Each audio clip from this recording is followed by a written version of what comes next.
Super Talk 99.7 WTN. Cold, very cold outside. I'm excited. The snow will be here. Are we going to get a snowmageddon? Oh, I hope not.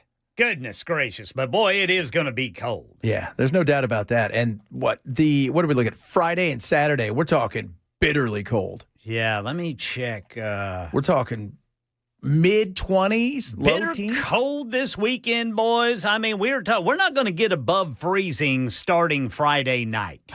Man, I'm excited. And that's going to go through Monday. That's at okay, because least. I'm indoors that whole time. Yeah, me too. So at that point, Well, I will be now. yeah, let it. You had nowhere to go. That's Bell, ladies and gentlemen. He didn't show up yesterday because he decided to take a 6-day on a day off. Yeah, I realized I actually didn't have to take the sick day, that I could just not take the comp day for being off on the holiday. So Ken and I are like, what the hell's wrong with him? You know, he could have checked. But never mind. Where's Brother Bilal? Couldn't make it. Couldn't make it. But you're here. You're feeling better. Oh, yeah. The cold, the snap, it's coming. It's an Arctic boom. Right here, going to dump it right on our heads. We can't stop it. Let's hope it's not an Arctic river. Oh, no. A river of ice. If we don't get one heavy snow, that's going to be weird. Yeah, well, I think this is it. I think we're going to, this will be our big one. But I was telling Chris before he left, there's that city in Russia, Kamovstok or whatever.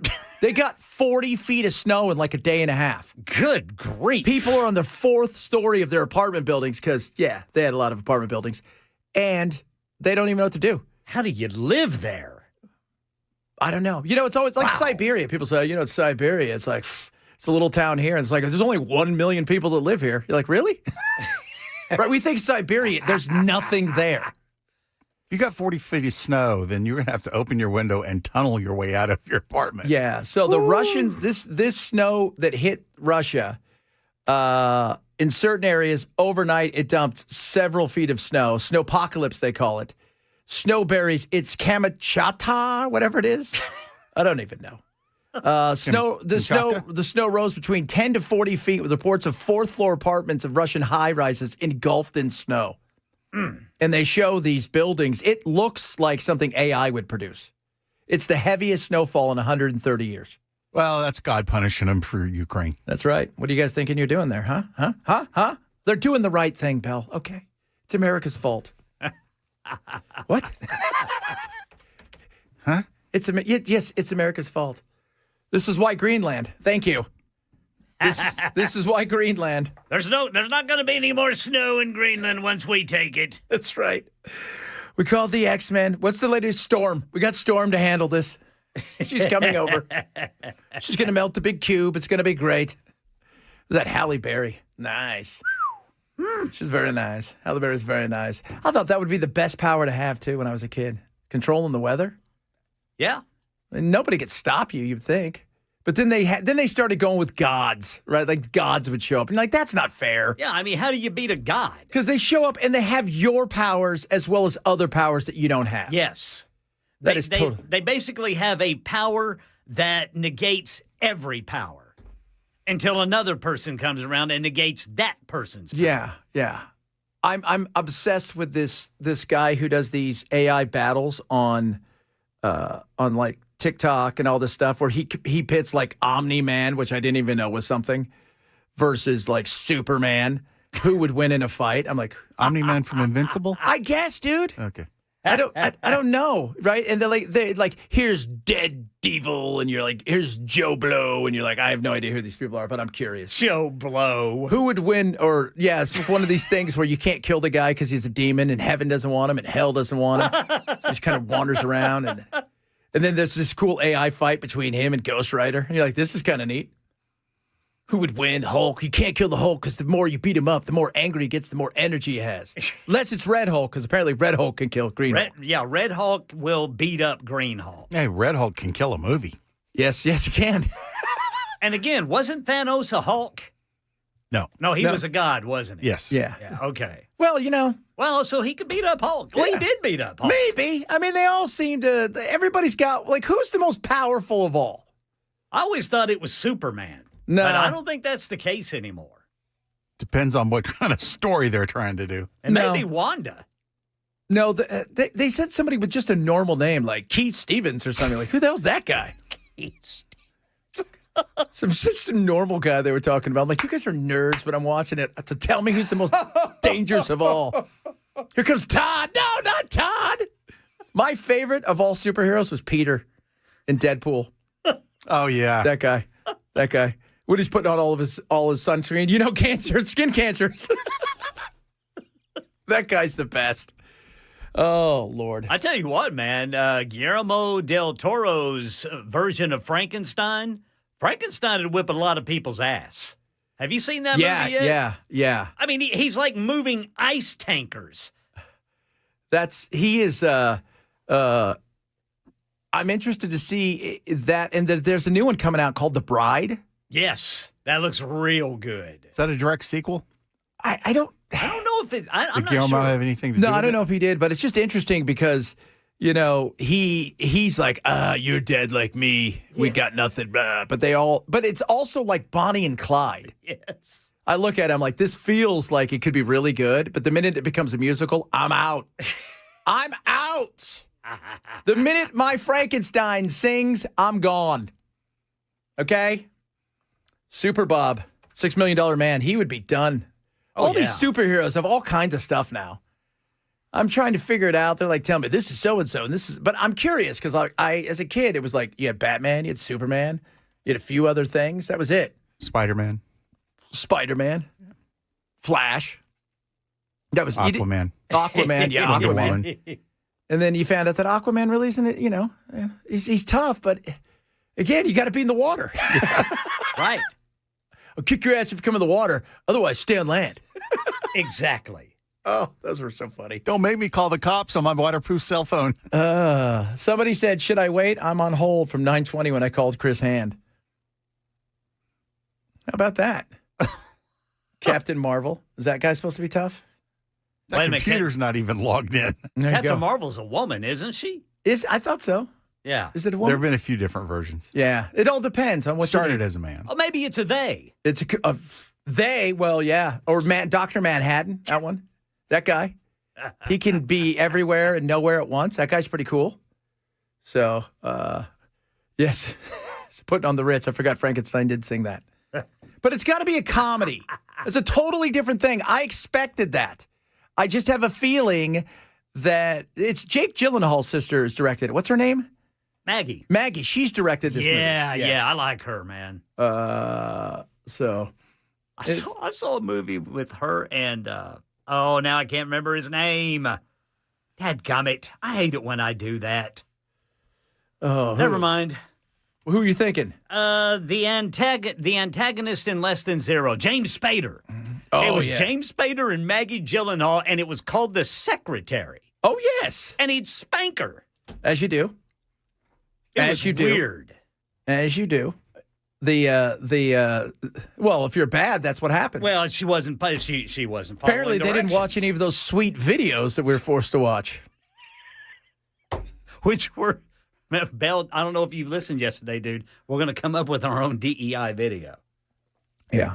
Oh, boy. It's going to be a 50 Shades of Don't Do That. In one shade of mind your business. Sons of issue. That's a good mandel. Mind your business. Oh, mind your business. Yes, mind your business to go along with our sweet dating app. Low expectations. Oh, I guess we could talk about real stuff. What else is going on? Oh, yeah, that's right. We're over there in Davos. Yep, in Davos, telling everybody that you're going to love it. You're gonna love what we're gonna do with Greenland.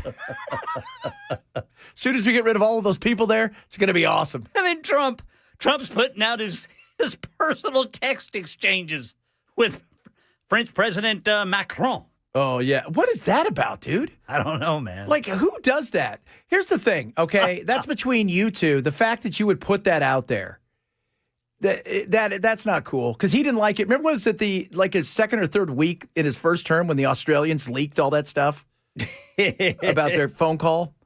Oh, yeah. Yeah, so that is interesting, the whole thing with Macron. Listen, we love what you did in Syria. It was wonderful.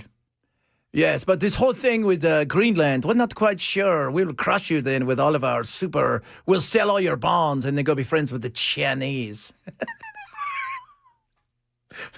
That's Chinese. Oh, China's just sitting there going, what's he doing? What is he doing? This is one of the silliest things I've ever seen in politics. Yeah. He even mentioned it on the tarmac last night, heading back from the game, about, well, Norway knows what they did because they're the only ones that are allowed to vote on it. I should totally have, at least three or four. That lady gave me hers. That lady. Whatever her name is. Charo, she gave me hers. I don't know if I'm going to use it. He's having somebody go, all right, let's just take the little thing and then replace it with my name. Charo. Should have won. Charo. She does kind of a Charo-ish person. So we'll talk about some of that. We got your hot take today as well. More on I love, by the way, our mayor. That was phenomenal, Freddie O'Connell. You guys want a grant? Yeah, about safety. I mean, I recognize and sympathize with the worry of you people out there who may worry about people spying on you and or your privacy. But I also worry about you people over here who are worried about crime because you have a right to worry about crime. People who didn't pay for anything and don't care. I don't really care about you, but I do if you guys care to. So somebody tell me what to do. That's the mayor.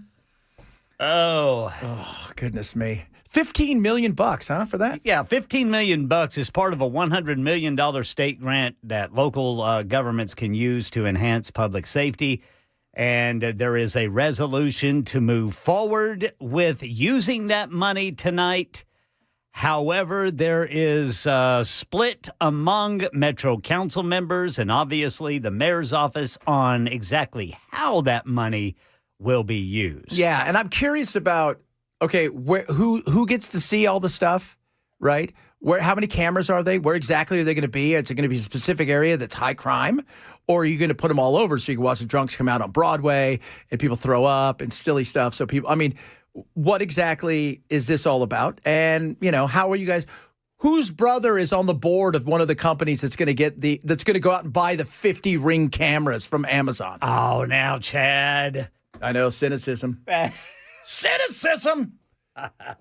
That's what it is, too. It's all about that. That's all. Somebody's got a brother or sister-in-law sitting on one of these things. It's the same place everywhere you go in America, and they're going to get this fat contract, and they're just Ring cameras. It's all they are, just cheap Ring cameras. Not that Ring's cheap, but it's not even that. They just go on Amazon. You can get 50 of them for $19.99. How bad can they be? That stuff's all getting beamed back to China. China's stealing all of our country music. Sure, a lot of drunk people in Nashville. That's right. Stealing our country music. Next thing you know, they're out there singing songs. Eerily similar to country music. You're like, does that guy got a banjo? But he looks like Kwai Chang Caine. McGee. No, he'd be carrying a flute then. Yeah, Kwai Chang Caine McGee. Oh. All right, coming up, we'll talk about some serious stuff for a moment, but not this. We got it coming. We got hot takes. Hot Take Tuesday. Hot take Tuesday's coming up, and today's hot take. Oh my Lord, Ken's hot take is in fuego. Yeah, man, we're gonna get a lot of response. It'll to melt this. the snow. Is how hot take his is. Melt. We might have to stand back. I might have to go get some fire retardant on. I'll put it to you this way: the roads will already be pre-treated. Oh, all that and so much more straight ahead. Chad Benson, Shippertown, 99.7.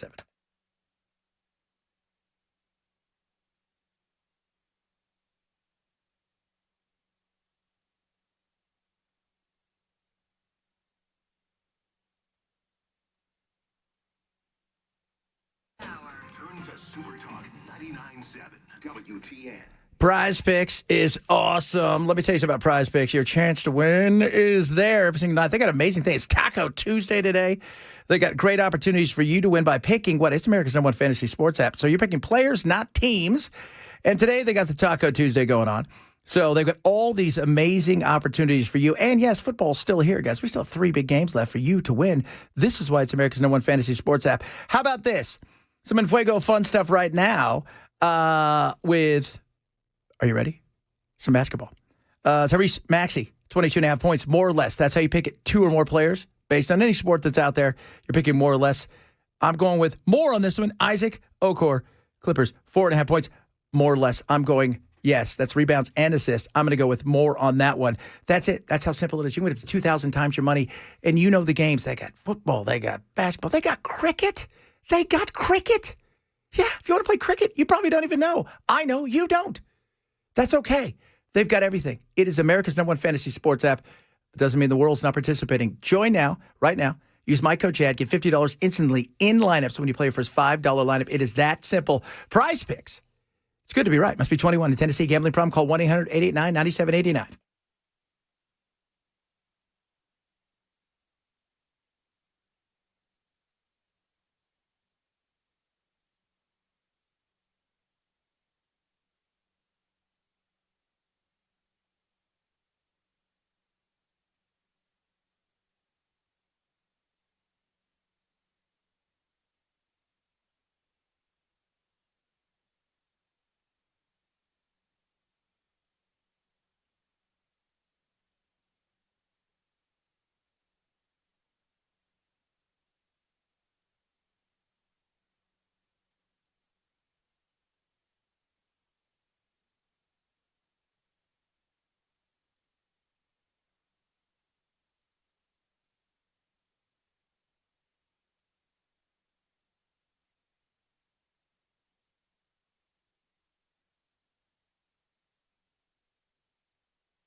The 2027 Nashville mayoral field is taking shape as a council member has launched her campaign. We'll tell you about that at 12:30. A Super Talk 99.7 WTN. She's only allowed to be a part of it if she could say a lot of stuff and yet say nothing at the same time.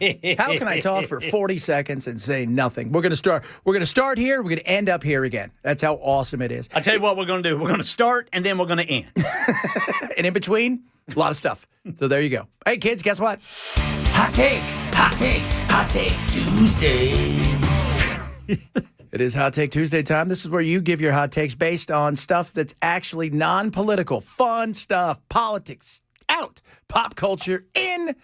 We're going to start with Bell because he wasn't here yesterday because he took a sick day on a day he already had off. No. All right, here's the take. Streaming services, no matter which one it is, no matter what kind of content they have or what price you're paying, are largely worthless. Why would you subscribe to something for one TV show when you can just wait until all of the episodes come out, subscribe for 1 month, and then back out? They're more expensive Me TV at times. What? They're more expensive Me TV because they're just playing reruns, and that's a lot of what people want. Did you know that Christmas Day was the most streamed day in the history of mankind? 55 billion hours watched. Right, because who wants to hang out with their family? Nobody. Hello. Hello. All right, Ken, I'm standing back. Give it to us. You don't tell your neighbor their spouse is cheating because no matter what you do, you are going to be the villain in someone's story. Oh, yep. Good God, that is so true. Even if you know it's happening. Yeah. You better stay out of it. Stay. Don't even. And then here's the thing. At that point, the worst thing is you see it, right? Because if you see it. Yeah, that's terrible, man. And you see something happen, you're going to end up talking to your neighbor, and then your neighbor's eventually going to find out, and you're going to have known, and then you didn't say anything, so you're a Richard right there, right? And if you would have said something, you were going to be, you lose. Yeah, when you tell them, they're going to associate that feeling and that pain with your face. It's like, I wouldn't be feeling this if it wasn't for you. Well, and they may already know. They may already know. You just. Look for pineapples on the front porch. Yeah, but see, you're okay with the pineapples, right? Because we're all knowing we're in this. If you guys don't get that, go look up what a pineapple means. Oh, my Lord. My hot take, I saw this. They're trying to bring cursive back to kids. Cursive is stupid, okay? Why? There's no reason to. There isn't, because even when we were younger, we all did cursive. Then we got out of school, and you go fill out something that make sure no handwriting. Print everything. Print your first name. And now what do you have? Everything's on a computer. Everything's on a computer. So I have no idea why you would think about bringing it back at all. But the fact that it was even on the Today Show today, they're bringing it back. And you're like, why? We can't even get kids to read. For the fancy boys. Yes. Stop it. Fancy boys. They are fancy. You know what? Now, if you want a cursive with a feather, right, and dipping it ink, I mean, that's class. Yeah, but what about the bird that the feather belonged to? It's okay. It was one of those special birds that gives you the feather. It fell out on the ground. It did. Fell out on the ground. Where a bunch of buzzards were Where eating the Haitians tried to eat it. When the Haitians tried to eat it and it ran away.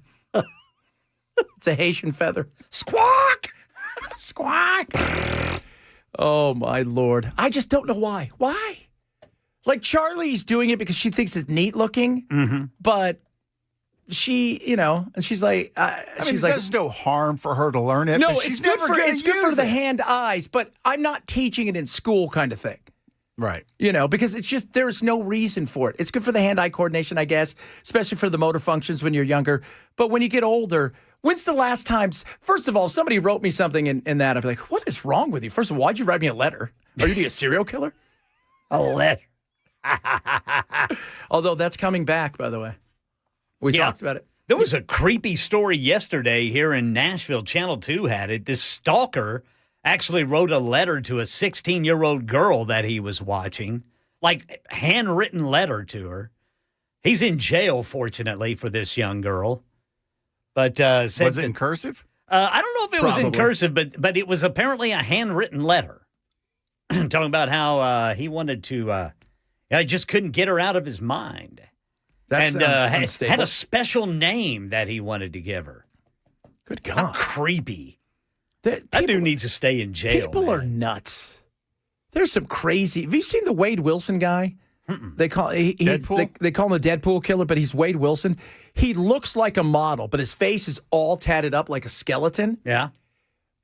Women everywhere they'll be on the phone with him inside the little thing, tell him they want to get pregnant by him. It's insane. Goodness. You nuts. The minute you say anything like you're nuts, and they should just take you right over to a cell as well. Yes. You wackadoos. You shouldn't be out with the public. You nuts. Yeah, look up the Wade Wilson guy. It's a trip. All right. He's on the front of CNN. He looks like he could have been like a supermodel, and instead he turned out to be a killer. So don't do that. Shouldn't kids be able to read cursive? I guess. Why? I get so. Whenever I write, I do half cursive, half print. Yeah, everybody does that. Right. And it's terrible. Yeah, and then you look and you go, what the hell? Have you ever done that? You're like, what did I write? I have no idea. Yesterday, you were missing it. I wrote down something for the name of our app, and I couldn't read what it was. Yeah. I was like, I don't even know what it says anymore. That's right.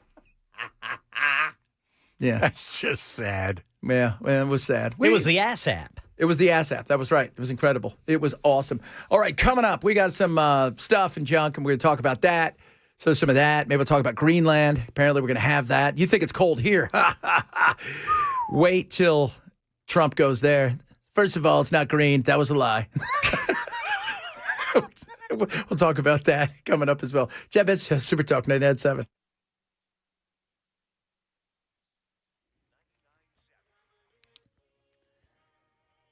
I'm Ken Weaver with your top stories. In Madison, we've got a crash on the right shoulder, 65 southbound. It's at Old Hickory Boulevard there, exit 92.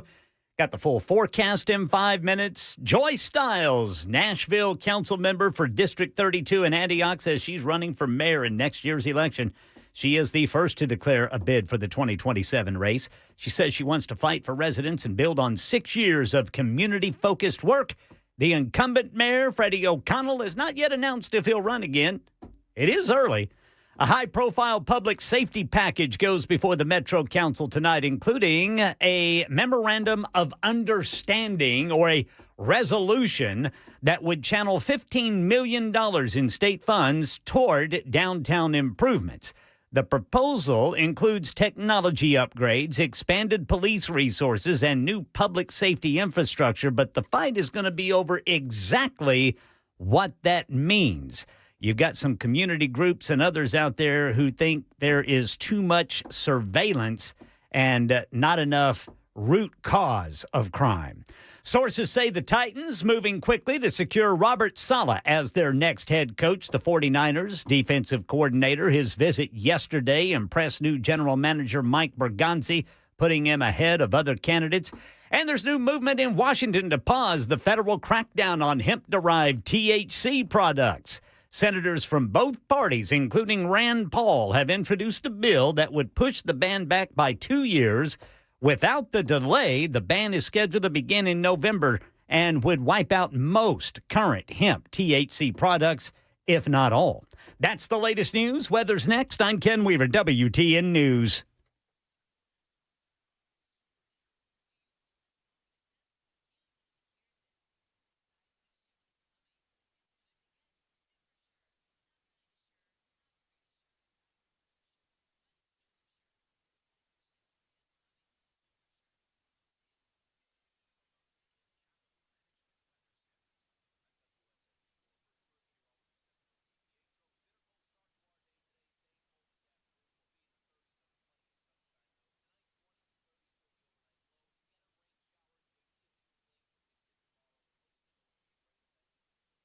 Will be in the 40s, staying in the 40s on Thursday under plenty of sun. Windy on Friday, gusts near and over 30 miles per hour. That'll be under a mix of clouds and sun. Will be in the 30s. A first alert weather day for Saturday and Sunday. Potential for a significant winter storm in the mid-state. All right, guys, speaking of the cold, it's coming. And our buddies over at Busy Bee have you handled, especially with heating and cooling, right? They got all kinds of deals over at Busy Bee. The heating side of it. All right, 0%. Financing, 18 months, complimentary UV light with any new unit install, free 5-year labor warranty. It's a $750 value. When it comes to service specials, they got a plenty. $49 for multi-point furnace inspection, $250 off smart auto home whole water shutoff, right? We need that in the freezing times. That's the thing to have right there. You need these things. They got amazing things with plumbing, 0% financing, free 50-gallon water heater, select repipe, $600 Halo filtration and softener combo. You're going to save on that as well. They've got everything you need, including the Beehive membership. You buy one, you get one for free. Give it to a friend. That's what I love about Busy Bee. So what are you waiting for? Any issue you have, especially when it comes to the heat, right? Worried about those pipes? Call Busy Bee today. 615-775-7833. 615-775-7833. Or visit busybhvac.com. Busy Bee, your comfort, our mission.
last night, watching it, staying up late. The richest story for Indiana football comes to conclusion, and they are the national champions of 2026. What a football team! That right there is Don Fisher, who has been, I think, their play-by-play since 72 for both basketball and football. Cool. That guy probably thought, I'm never going to see anything like this ever. He probably Never going to win did. anything.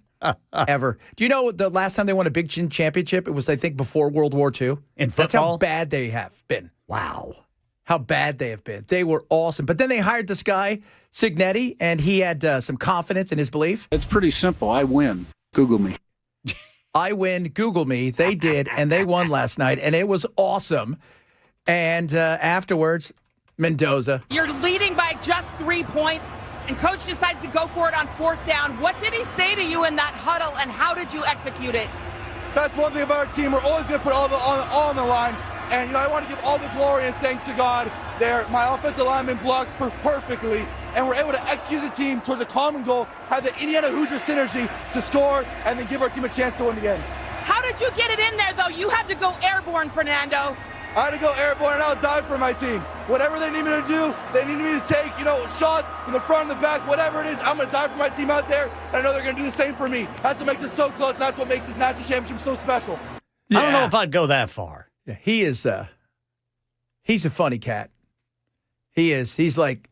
He said it was bittersweet because the school he went to was like they have today off, so he went to a school just up the street. So they told everybody on Friday, "Hey, we're taking Tuesday off because either Miami's going to win, we're all going to celebrate, or Mendoza and the Mendoza family and brothers who are really big at that school, they're going to win, and we're all going to celebrate." So they all took the day off today. And he said he was a little bittersweet about the fact that he had to be. They didn't offer him anything. They didn't.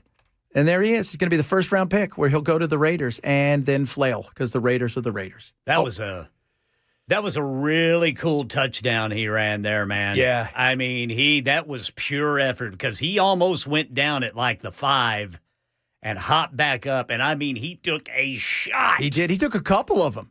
They were talking about like that one guy hit him underneath the chin. Yeah. And that guy could have been tossed.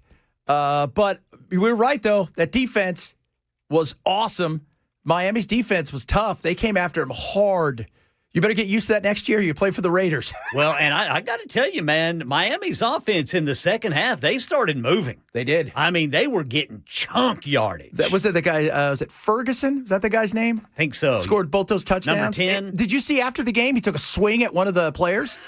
That is typical Miami That's Hurricane Miami football, right man. there. That's Miami football. That is Miami football. Like, that sums it up right there. So, but it was fun. And look, college football, we love it here, right? And so I love college football. And it's changed now. Everything's even because the money's so big. The money is so massive. Yep. And it's one of those things where I saw Cuban in the crowd last night, and they've got one of the best business schools in the country, Indiana. And because of that, they've got huge boosters now that are throwing tons of money at this, and they're going to rebuild a bunch of stuff. So it's no longer what school you went, like, were they a powerhouse at one time or another? Yeah. Like, you go look at Alabama and a few of these others. It's what does your alumni look like? Who's worth billions? Who's going to flood the market with money? And, you got Phil Knight, right? SC's got, the endowments at Notre Dame and Michigan and Ohio State are huge.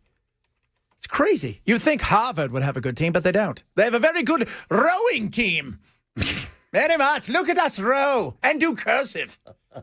Lacrosse. Oh, yeah, lacrosse. That's such a very white sport. Lacrosse. Even though it was invented by the natives. Did you know that? Jim Thorpe. Yep. Jim Thorpe, man. He was awesome. Awesome, I say. But NATO mad at Trump we can't do that. Come on. We're going to have fun with this. Right? Trump's going to take it. He's very excited about it. Nothing's going to happen. Do you know that during the Cold War, we had almost 10,000 soldiers there? And now we have We're in Greenland? Mm-hmm. Denmark's already said, do whatever you want. The Greenland people said, do whatever you want. But we don't want to be a part of your country. We don't. We don't want to be a part of your country because, first of all, I think in truth they would like to be on their own. They rule on their own, but they're still, it's like Puerto Rico. They're still a subject of Denmark's. And Trump's all, but they don't have a piece of paper. And they're like, they do, and it's been recognized since, for quite a long time because we swapped out. People forget that. They had the Virgin Islands and some of the Caribbean islands, and we swapped them, the Greenland and them for that because that's what they wanted. And we were fine with that because we wanted those islands over there. Because they're warm and they have beaches. Yes. That's and women in bikinis. And you're never going to see that in Greenland. You're not good. There's no bikini in Greenland to be found. Somebody asked why one's called Greenland and one's called Iceland. It's simple. Greenland, it was a marketing ploy from Eric the Red when he got kicked out of Iceland for being insane. And that was, hey, guys, come on over here. It's green. And the reason it's called Iceland because the guy Floki, whatever, who originally they said founded it, he just happened to be at the wrong place at the wrong time. That time of the year, it was just ice, when normally it's not just ice. But we would know that because our good friend Bell's from Iceland. No, I live there. Tell everybody you're from Iceland. Whatever. All right? You lived in Iceland, Brother Bilal? Yeah, for like 2.5 years. Awesome. Yes, there were 10,000 soldiers there, and it didn't tip over. Did you do a lot of drinking? I was like 4. Oh, so that's a yes. Did you learn to read? Because it's the one thing, you go to Iceland, I don't think there's any nation on earth that is more literate than Iceland. I think that's actually statistically true. Yeah, everybody reads. But you're not allowed to name your child any name that's not on their approved list. Yeah. I had a buddy who lived in Juneau, Alaska for, he said, like a year. He had to come back. He said it was too depressing in the winter. Really? He was like drinking himself. He was drinking like a fish just to get through the 24-hour night. Yeah. Well, that's almost understandable. But when I was in Hawaii on vacation one time, the tour guide actually told me that 50% of the people that move to Hawaii within a year will move back to the mainland because it feels so isolated. My buddy went, a couple buddies who went to Hawaii when I was kids one to play volleyball, one to play water polo. They came home during not Christmas break. One came home during Christmas break and the other one came home during the spring break, and they never went back. They said you get island fever. There's nothing to do there. There's just not, and they're not fans of us mainlanders. Tourists. Mm-hmm. They like your money, but they really like it when you go home. Yeah, I ran into a few very rude people in Iceland. Yeah, I bet. I mean, in Hawaii. Yeah, they're not. Did you have to cover the for records? Is that what you did? No, that was just vacation. Braggadocious. That's just vacation, Chad. Shut up. All right. I was over there with Poison. By the way, did you see Poison was going to do a tour and they canceled? Yeah, because Brett wanted 6 times what the other guys were going to get. Even Cece? I bet Cece didn't like that. I mean, I guarantee you back in the old days when they were still putting out records, that was a 25, 25, 25, 25 split. And now Brett's like, give me 6 times what you guys make.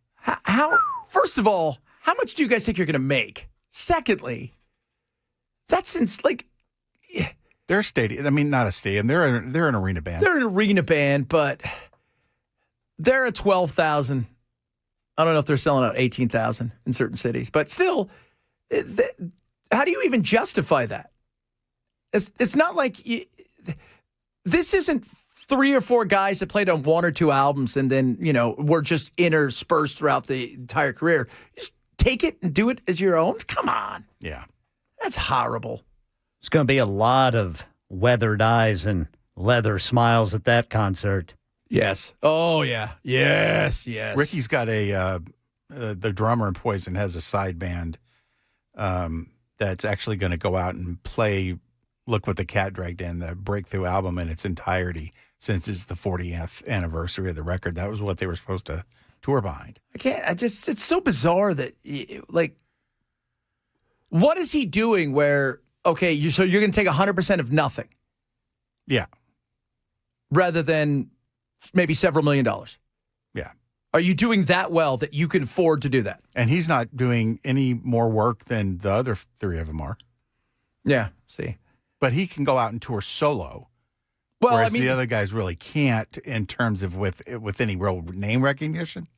Yeah. And so he can take, he'll get paid a lot less as Brett, but he gets 100% of it. Look, the only, outside of Cece, who we only know picked up a guitar and talked to me. I mean, you know what I mean? I mean, it's like, most people wouldn't know who they are.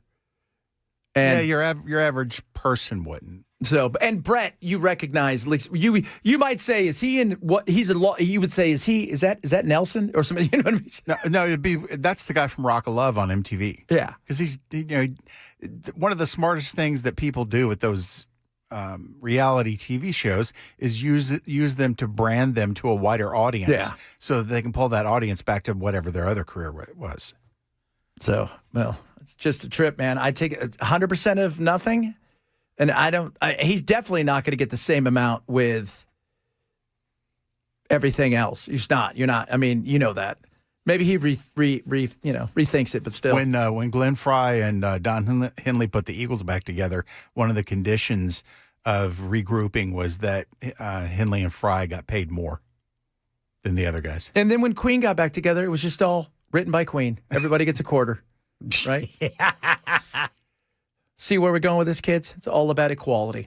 That's what I'm talking about. All right, coming up, we got some more fun stuff on the way. Trump speaking, because today is the anniversary of the greatest year in politics history. 1 year ago today, I was sworn in as king. President. I say king? It's not nice. We'll talk about that. He's holding stuff up. I have no idea what he's doing. He's got visuals, kids. We'll talk a little about what he's doing there. A bunch of other good stuff on the way as well. Reach out to us across all of our social media. We love what we get. We're on Rumble, Twitch. I've still never been on Twitch to see us. I got to do that. I haven't either. I got to do that. We got to start playing Atari games on Twitch in between our commercial segments. So maybe they've got Missile Command behind us. Oh, Centipede. You better watch out. Centipede. Black and white, though, because come on now. It's still Atari. Chad Benson Show, Super Dope. Pong. Pong.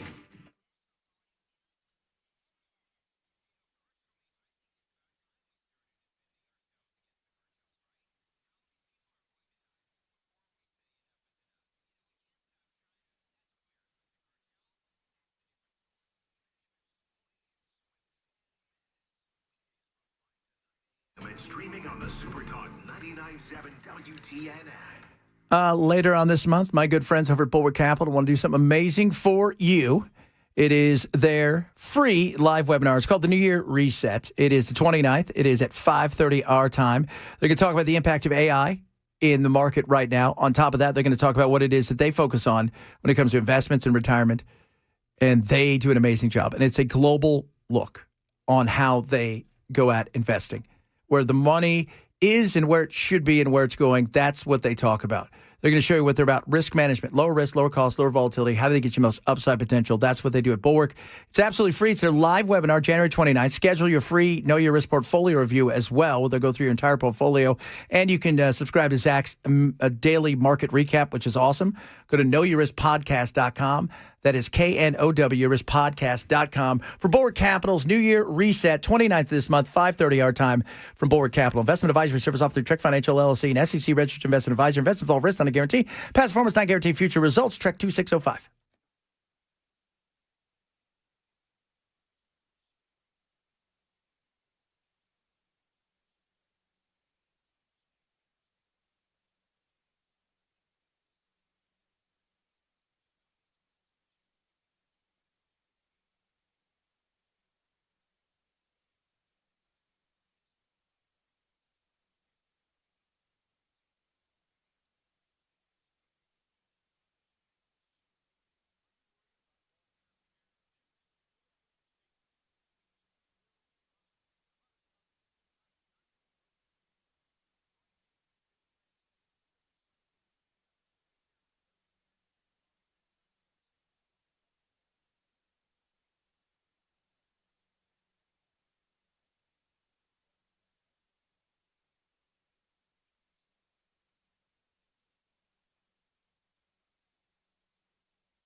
Nashville's political landscape is shifting. I'll tell you about it coming up at 1 on Super Talk 99.7 WTN.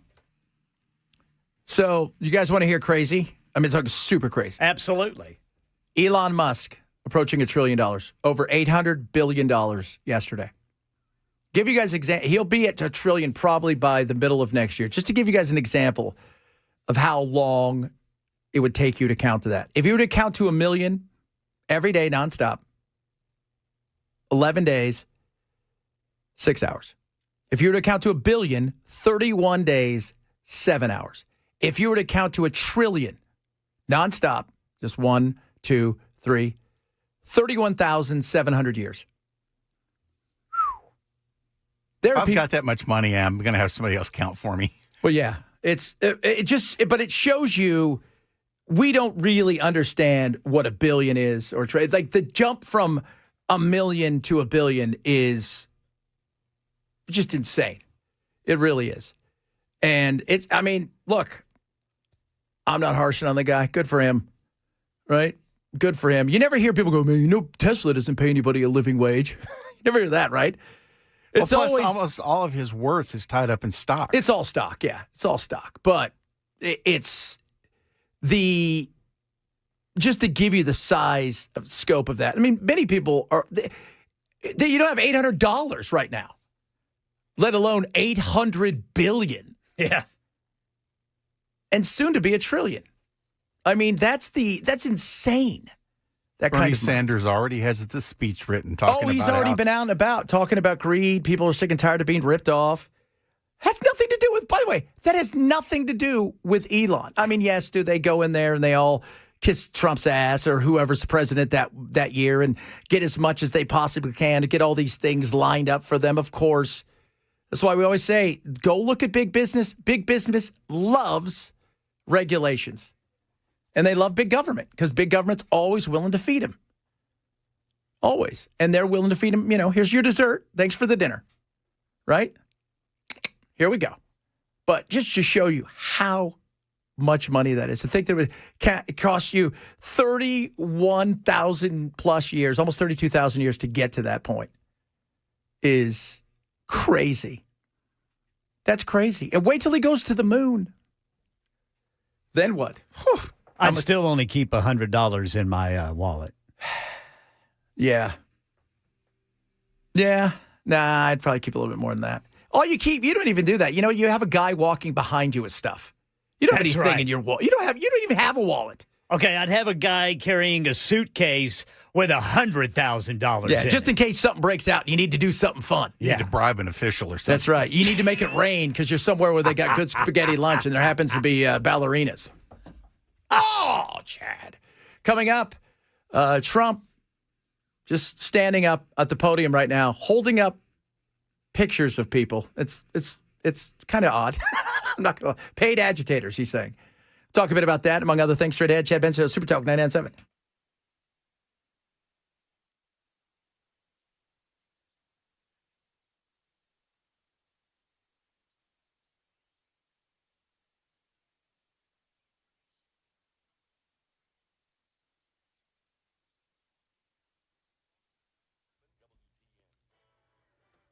One o'clock on the dot. I'm Ken Weaver with your top stories. Got the full forecast coming up in 5 minutes. Right now, we got a crash. Nolensville Pike is just south of Edmondson Pike and Wallace Road. Also in West Nashville, Charlotte Avenue at 54th Avenue North. And Nashville's political landscape is shifting. Councilmember Joy Stiles has launched her 2027 mayoral campaign. Stiles says she's entering the race to deliver stronger leadership and neighborhood support. Her early announcement puts her out front as the first declared candidate. Stiles currently serves the Antioch-based District 32 on the Metro Council.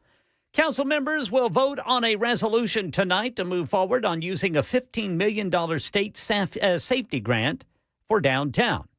But what the money could be used for is causing division among some council members, specifically some who think it will focus too much on surveillance rather than the root causes of crime.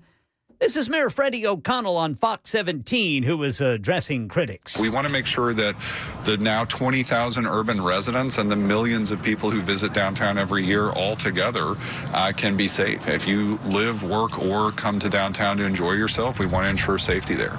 We're continuing to solicit feedback, but I will say I think the focus on downtown safety from organizations that have not nearly invested the resources on understanding the safety context. We want to hear those voices, but we also want to make sure that everyone understands the context of how different downtown's safety environment is from other parts of the city. So this money could go to 15 new cameras, an armored vehicle, a mobile command post, and a tactical support post. The Titans appear set to hire Robert Saleh after an in-person meeting yesterday convinced the team he was the right fit for head coach. Saleh brings head coaching experience from his stint with the Jets and strong defensive chops from 2 runs with the 49ers. Reports indicate he beat out longtime Chiefs assistant Matt Nagy late in the process. Saleh would inherit a roster in transition, with the franchise prioritizing the development of quarterback Cam Ward.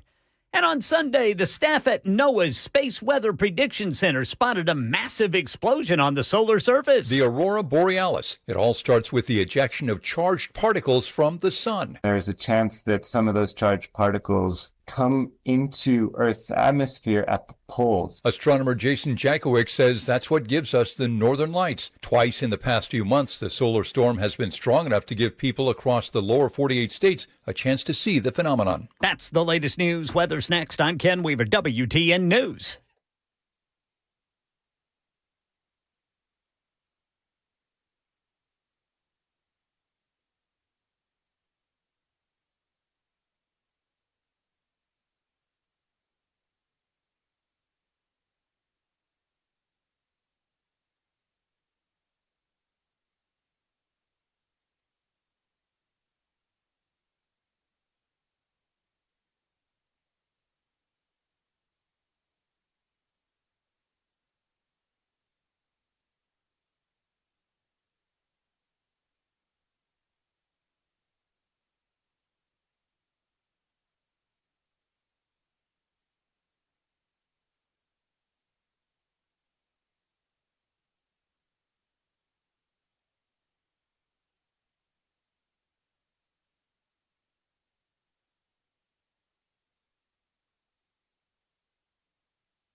You know, we're talking about that Elon guy. There is a new report out. I want you guys, it's from Empower and Financial Services. I want you guys to tell me if any of this is you. This is the kind of average net worth age-wise.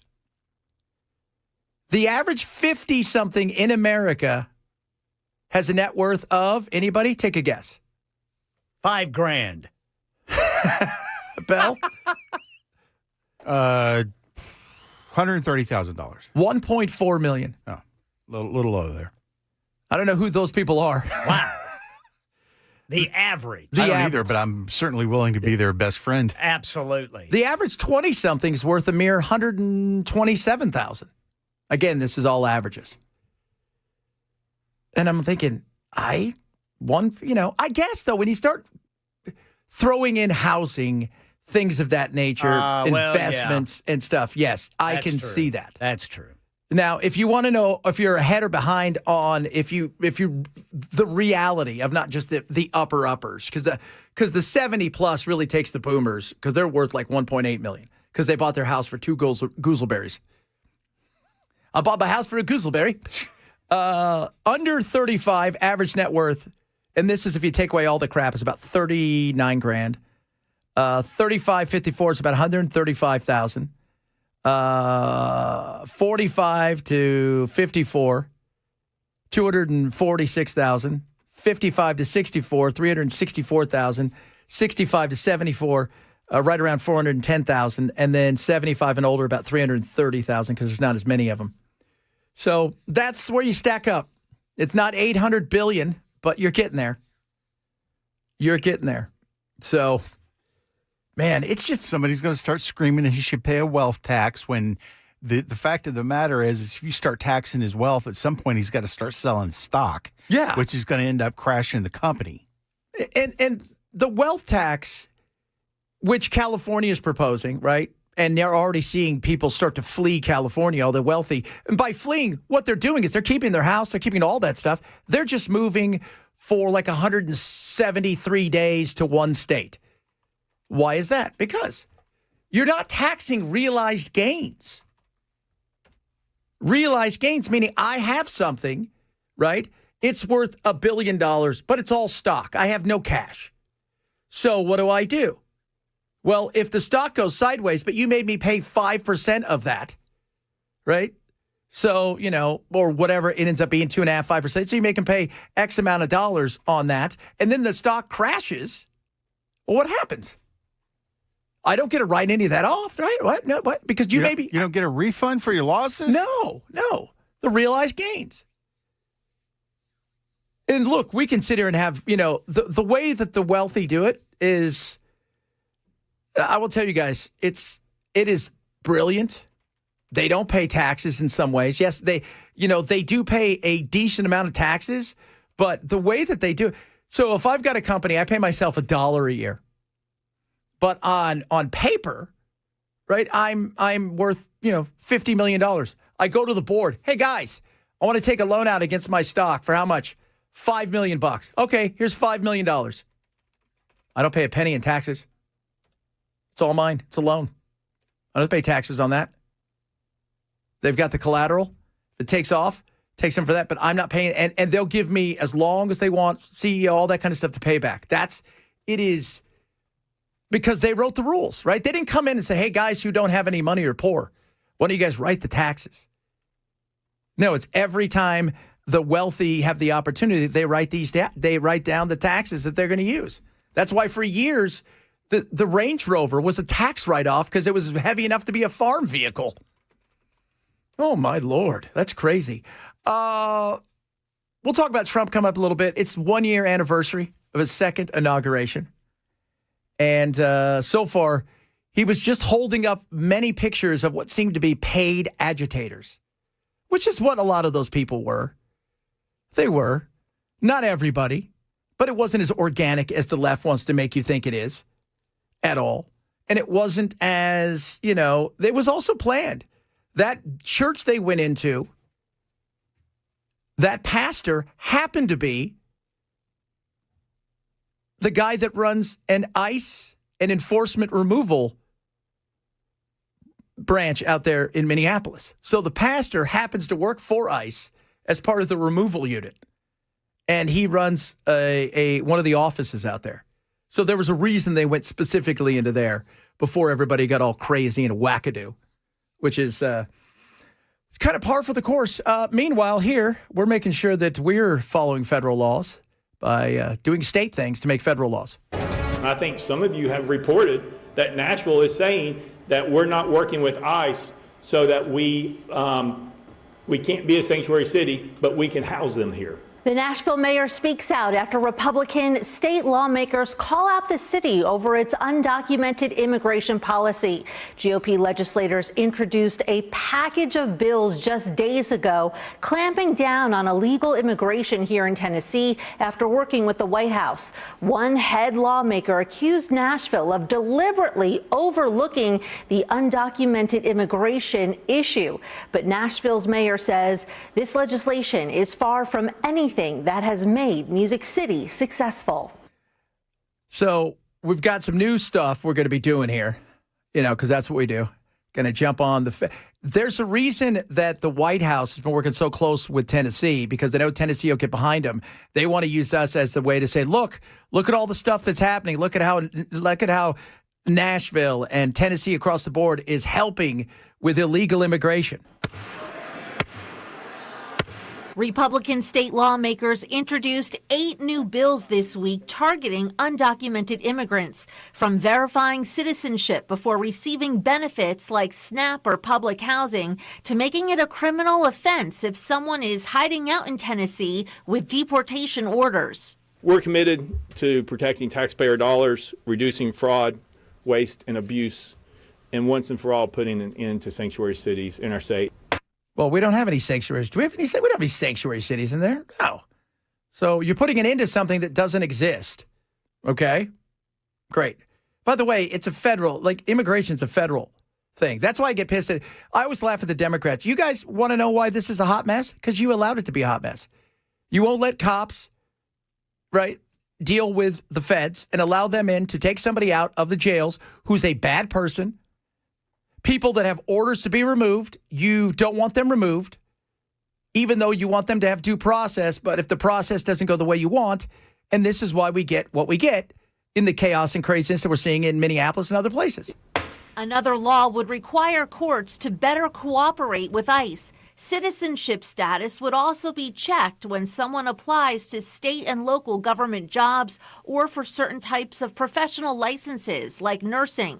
Other bills focus on finding the number of undocumented migrants in Tennessee and the cost to taxpayers, including minors attending public school. We're going to do what we can to make sure that if you're here illegally, we will have the data, we'll have the transparency, and we're not spending taxpayer dollars on you unless you're in jail. State Republican House Speaker Cameron Sexton accused Nashville of intentionally sidestepping accountability when it comes to illegal immigration. They're using their ability not to have to work with the federal government, not to work with the state, to hold people accountable who are here illegally and turn a blind eye and actually celebrate it at the expense of taxpayers in Tennessee and Davidson County and all over the state. We're following all. Look, I as far as when you guys start talking about wasting money, everybody, it's government, you guys waste money. Is some of it ridiculous? Yes.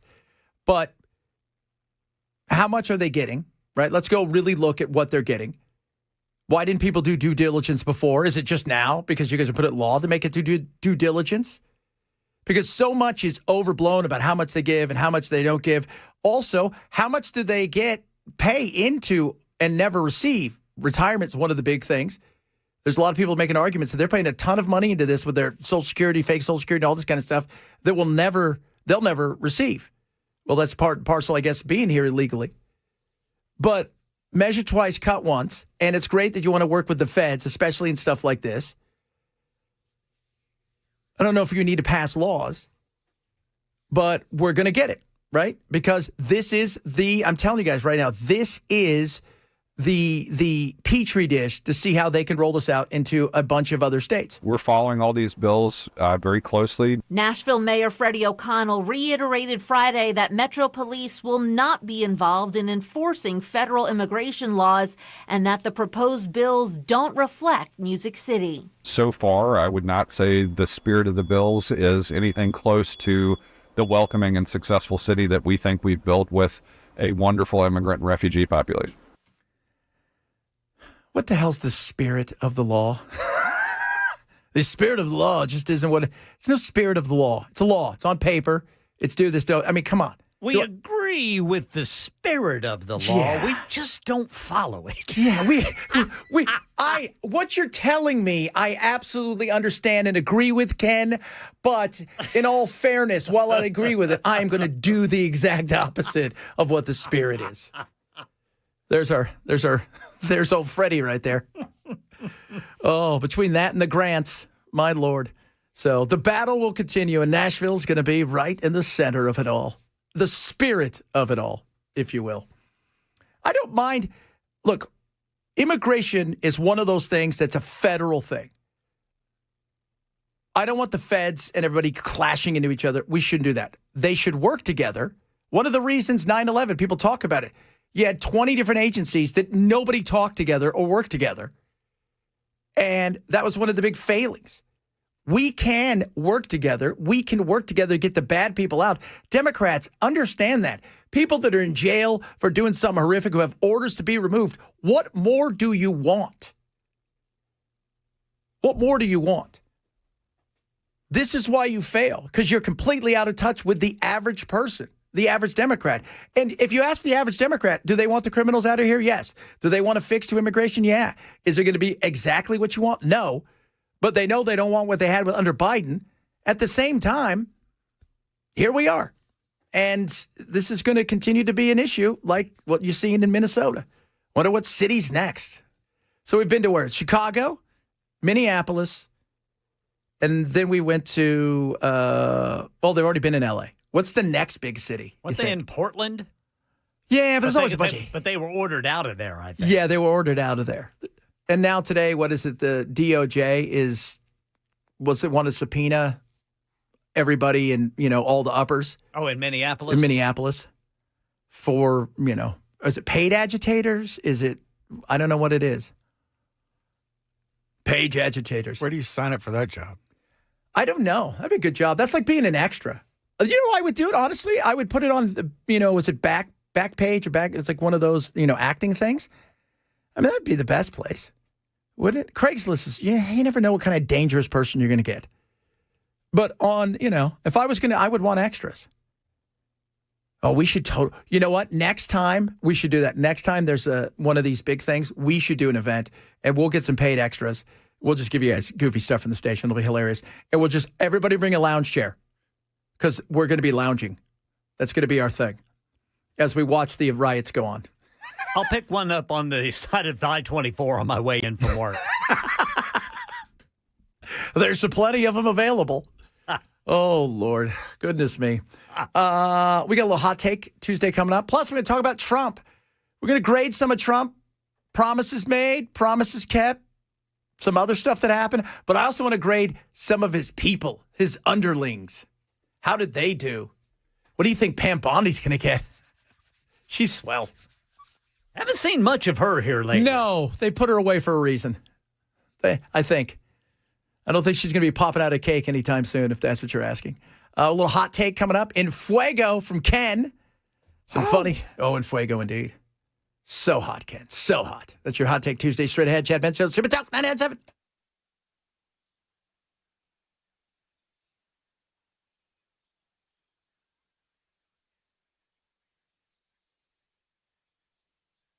Anytime, anywhere.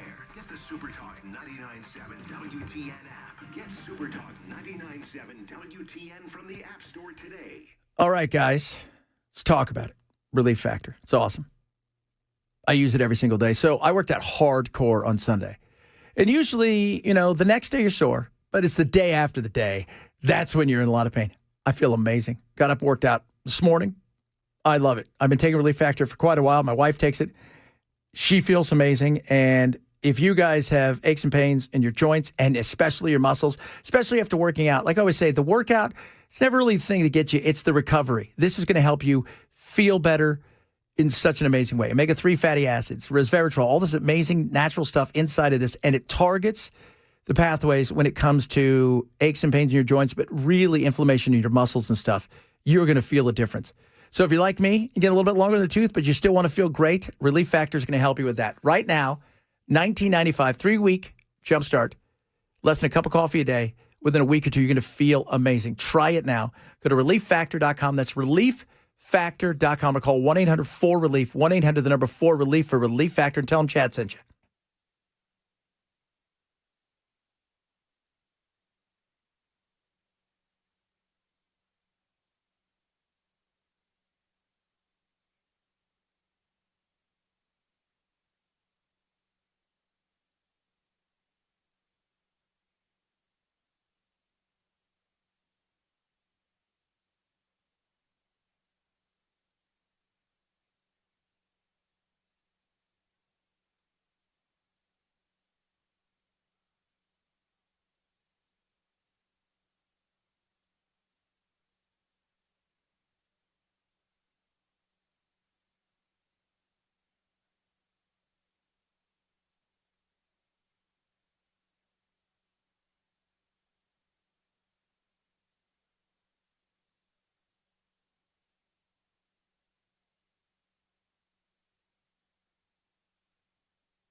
Nashville's political landscape is shifting, and we'll tell you about the upcoming governor's race. What is going on there? Coming up at 1:30 on Super Talk 99.7 WTN.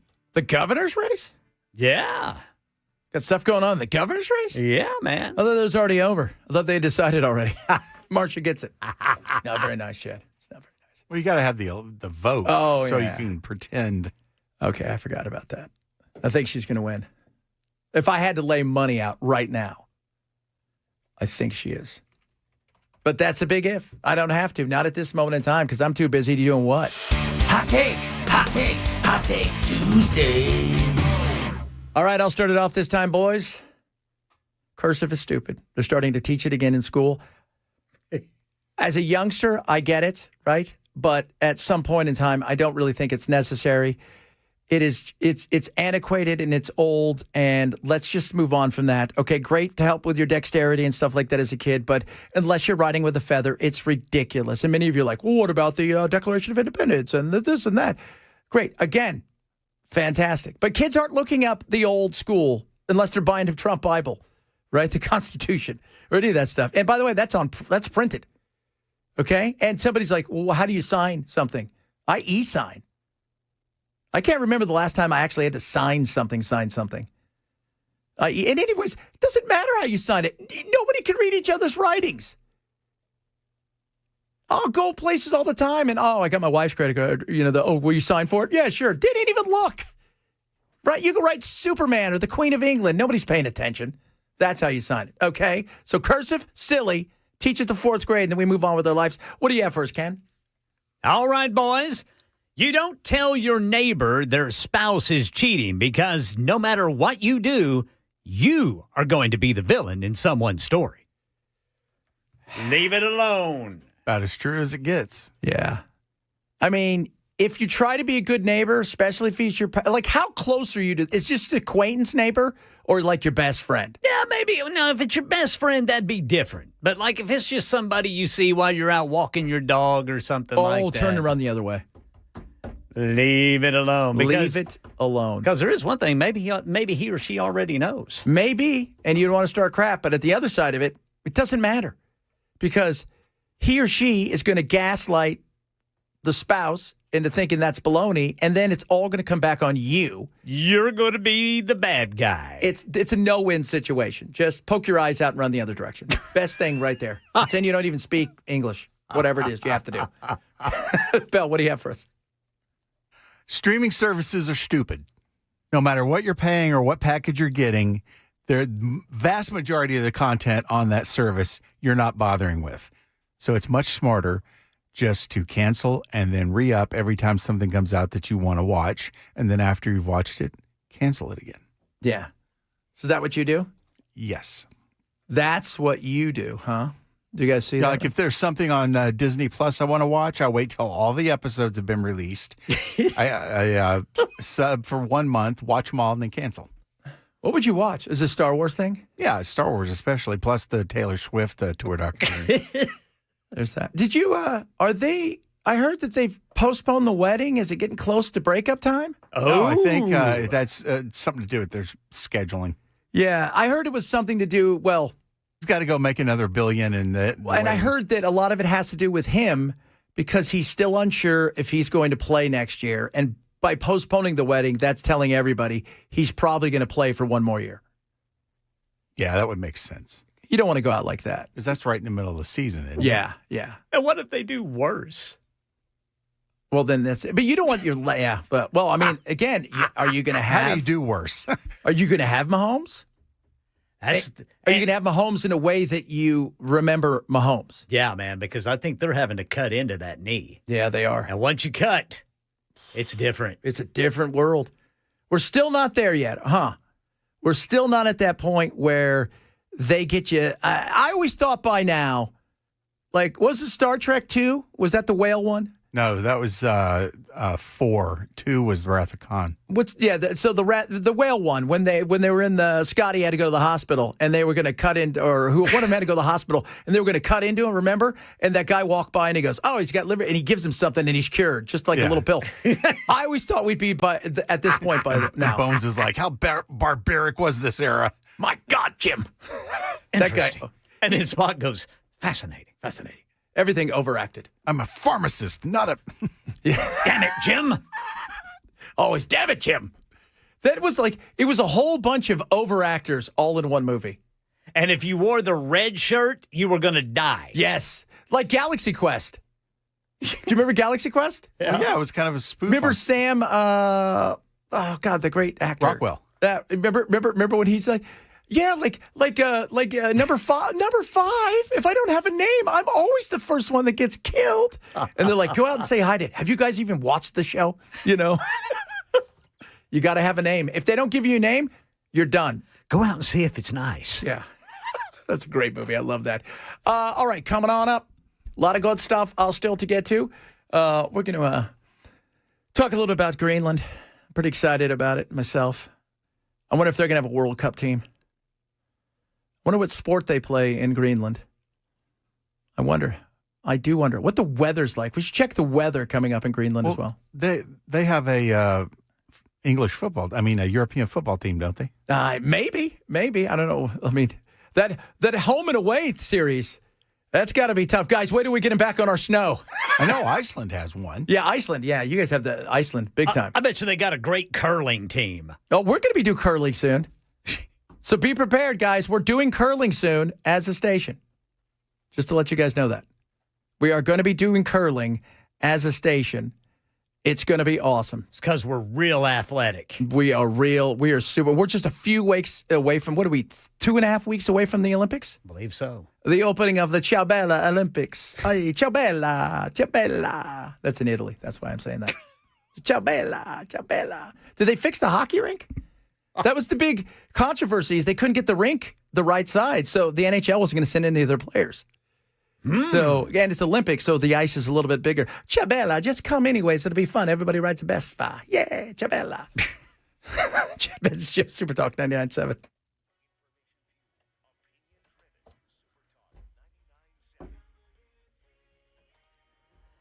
I'm Ken Weaver with your top stories. Got the full forecast coming up in 5 minutes. And election 2026. The Tennessean says the governor's race is officially underway as candidates begin gathering petition signatures. Republican U.S. Senator Marsha Blackburn, Congressman John Rose, State Rep Monty Fritz among those launching their campaigns, along with several Democratic and independent contenders. Blackburn enters the race as the early Republican frontrunner, while Rose calling for debates and emphasizing infrastructure and education. Tennessee voters going to choose a new governor in November, with Bill Lee leaving office in January 2027. Election 2027, Nashville Council member Joy Stiles has officially announced she's running for mayor. She becomes the first candidate to enter the race, setting the stage early. Stiles says Nashville needs, quote, a fighter, and points to her record of inclusive leadership. She currently represents District 32 in Antioch. Metro Council votes tonight on whether to move forward with a $15 million state-funded downtown public safety grant. She can't vote, but opponents like Democrat State Rep Afton Bain says it focuses too much on more surveillance rather than root causes of crime and public safety challenges. Tools do not prevent harm, address root causes, or create the kind of safety that Nashville residents, workers, and our unhoused neighbors or tourists actually deserve. So I oppose this plan because it doubles down on a failed model. So the tools she's talking about are more cameras, an armored police vehicle, police command post, and tactical support post. Turning to sports, the Tennessee Titans said to be closing in on a deal to make 49ers defensive coordinator Robert Saleh their next head coach. Reports say Saleh spent yesterday in Nashville. Both sides were impressed enough to move forward. And according to a new study, screen time for your kids shouldn't be measured just in the amount of time they spend online. Dr. Hansa Pargava says parents also need to try to model healthy social media habits by staying off their phones as much as they can. You can't tell your kid not to smoke and then you're smoking a pack a day. Like, you can't do that, right? Or, like, tell your kid to eat well and you're eating 2 bags of chips a day. Sure I can. Do as I say, not as I do. That's the latest news. Weather's next. I'm Ken Weaver, WTN News.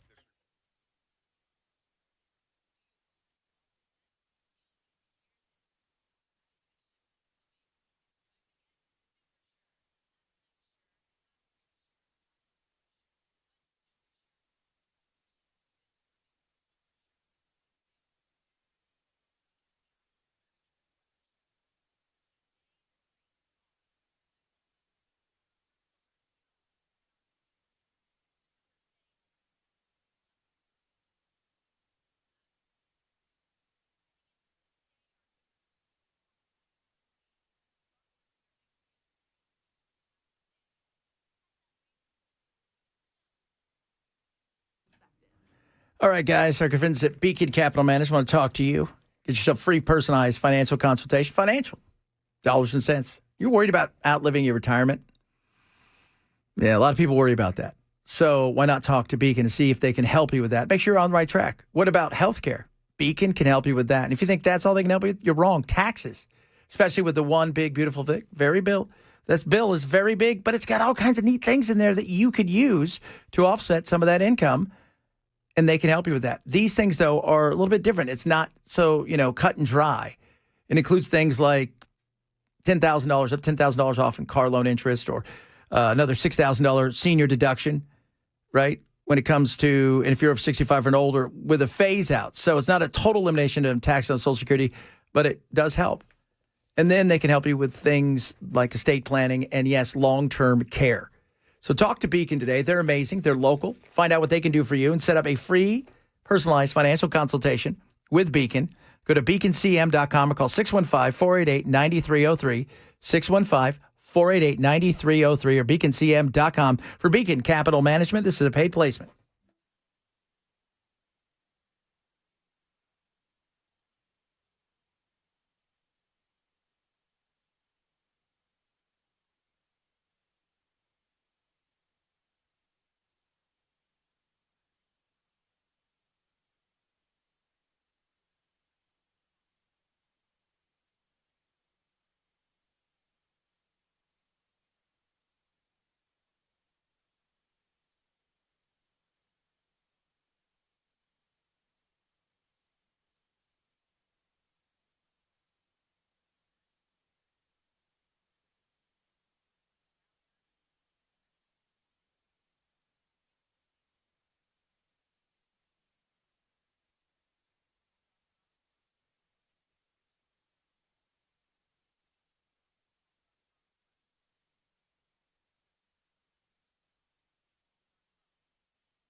By the way, if you want to know the weather, my buddy Jim got me the weather out there in beautiful Nook. 10 degrees Fahrenheit right now. Wednesday's high will be 30 with a low of 15, cloudy in Greenland. They do have a football team. Football! Soccer. They don't really play a lot of games. They played 5 games last year, and they got smoked. That's not a serious team. No, it's not. There's not a lot going on there. They played 2 games in the Ant Nations Cup against the Austrian amateurs, who smoked them 5-1. And the Slovenians, they gave them a game. It was 5-4 Slovenia. So there you guys go. And they play at the Nook Stadium. Go Nook. Wait a minute. They have a stadium? Yeah, they do. It's the Nook Stadium, dude. How many people does it hold? You know what? Like 800 billion. Let's find out how many people the Nook Stadium holds. The Nook Stadium holds as many who want to stand around it. It's artificial turf that you could just go stand around the sides. So it's not really a stadium. They call it a Nook Stadium. It's not. It's just some grassy stuff. That's it. That's just sad. Look, okay, we didn't say we were very good. We play other games, all right? Like, they're probably really good at dog sledding. And cricket? No, not cricket. Not the cricket. You're not, they're not. Because it's not that weather, okay? But when you think about it, it's going to be 30. What's it going to be here tomorrow, Ken? Let's see here, Brother Chad, Brother Bilal. Where is my weather? Where is my weather? There it is. Tomorrow. Go back here one. All right, the high for Wednesday is going to be 48 degrees. So it's going to be 40. We're only going to be 18 degrees warmer than they are tomorrow. So we need to settle down, okay? Goodness me. Hey, by the way, Ken, rain tomorrow, too. A lot of people chiming in on your take, hot take about not telling the neighbor. Yeah. Somebody said, disagree with Ken. This is why society is where it's at. And then a lot of other people's like, yeah, my best friend, I told him his wife was cheating. We're not friends anymore. I'm like, were you the one doing the cheating? Well, that was also part of the problem. I didn't, if that was true or not. If it's a neighbor, man, you stay out of it. Yeah. This guy had a good idea. You go up to her. Oh, actually, Sally. Sally says, a simple way you could tell your neighbor if their spouse is having an affair. I met your brother today. Seems like a nice guy. I met your sister today. She seems swell. Sally, look at you. She's already got it out there in her mind. Oh. Do they have a Dollar General in Greenland?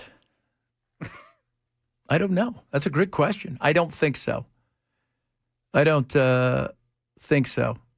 I think that's a hot no. I'd get those spicy peanuts if I was. Oh, those things are so good. I freaking love those spicy peanuts that they sell at the Dollar General. Oh, some of those things you can only get at the Dollar General. Right. I can't find them anywhere else. No, you can't. Even great value. Oh, great value.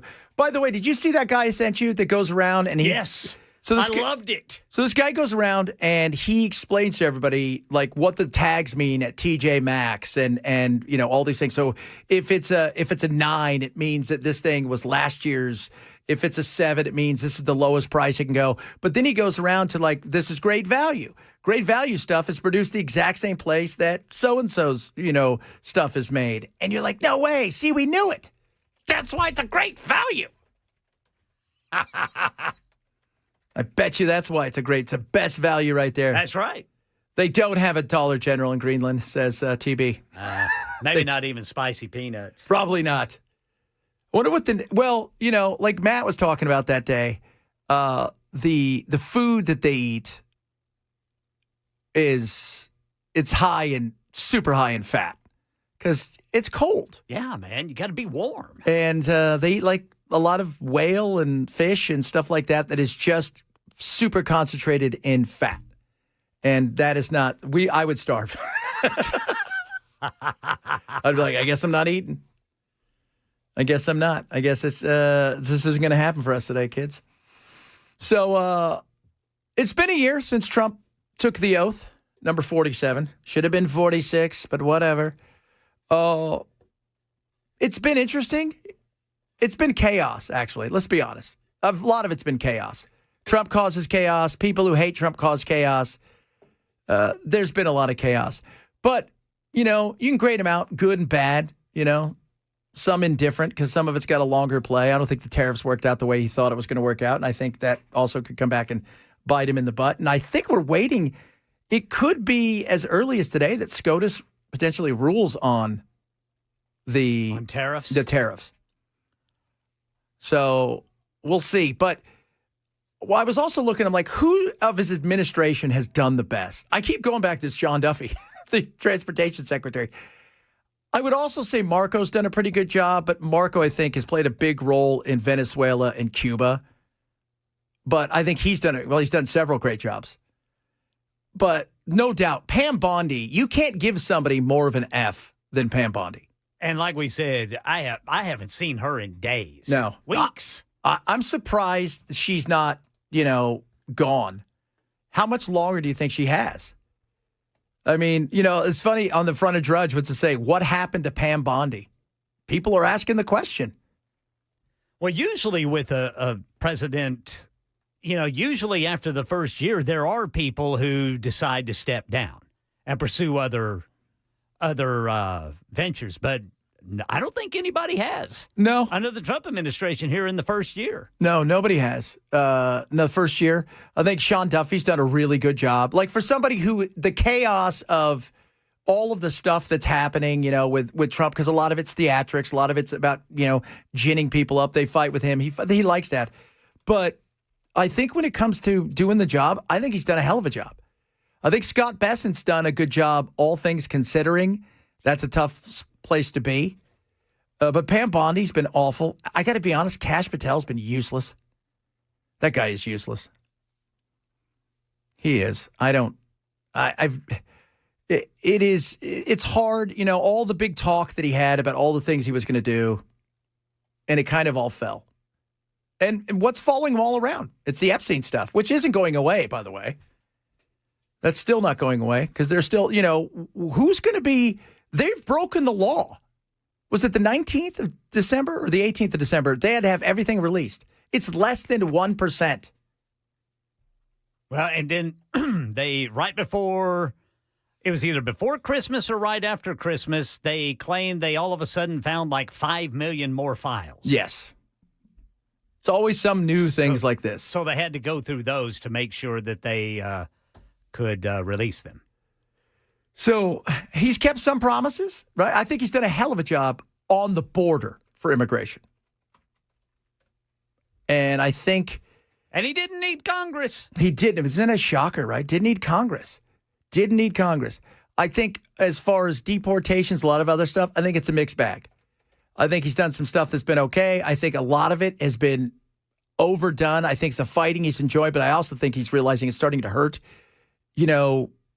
what he's looking to do, to hold, because the whole thing is about holding on to the midterms, holding on to power. And, you don't have a lot of power. What do you have, 2? Is that it? Pretty much about 2? Is that their lead right now? I think it's slimmed down to like 4. So, no, because what's her name left already, right? Oh, MTG. MTG left. Yeah, I'm going to have to look that up. Yeah, so you're down to 2, maybe 3. The California rep that and that guy died. Yeah, so you're down to 2 right now. That's right. Yeah, you're down to 2 right now. That's a close one. So you're struggling there, and you've got to think that you're probably going to lose the House. The Senate you're worried holding on to, but that's going to be touch and go. You've got 2, but Massey is not dependable. No, Massey is not. The MAGA agenda. So it says, as of early 2026, the current GOP majority, according to BGov +1, Republicans have 218 seats. Democrats have 213. There are 4 vacancies. Wow. That's close.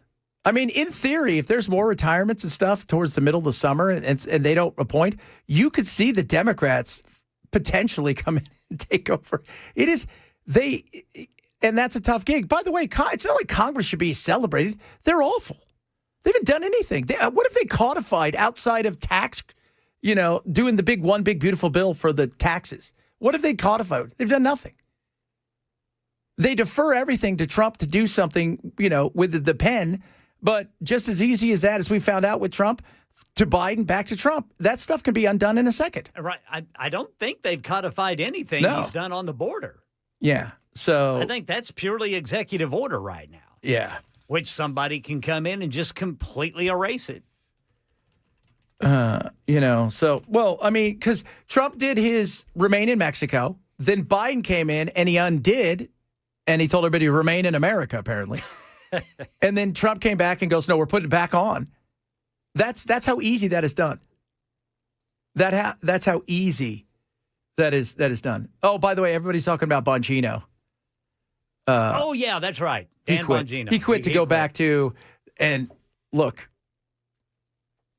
all right, because I know he worked with us and stuff, but good luck with that one, dude. Because that battle, I have seen him going on a couple shows, and if you go look at the comments, good luck with that. You talked a good game about the Epstein stuff, and that's going to be a tough road to hoe. But he's the only one of note that has quit, right? Like you had a couple drop out, like Matt Gaetz, and then before. Yeah, that was before. That was during the process. But I think, for the most part, I think most of them have done a very kind of piss poor job if it wasn't for Trump. I mean, they just, Cash has been awful. Sorry. Some of you might like him. I think he's useless. I think Pam Bondi's been horrible. I had higher hopes for her than a lot of the other people. The Pentagon's been kind of a disaster. It has been. I mean, Pete has been swing and a miss, and what they've done there with the media and stuff like that. That is just. I'm sorry, he's not been all that. I think Duffy's done, Besson's done okay, but it's not like they've knocked it out of the park. And when it comes to Congress, they get an F all the time. They never get anything above that. In fact, there's a new ethics, like which professions we rank and how we feel about them.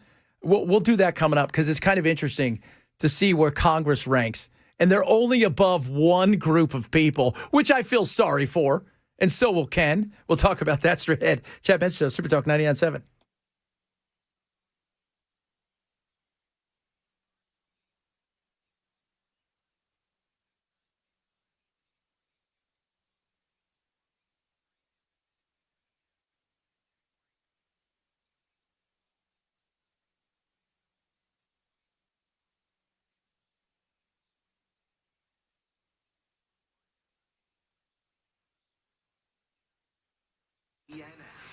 All right, my buddies over at Bulwark are doing a big webinar. It's absolutely free. It's happening this month, 29th. It's New Year Reset.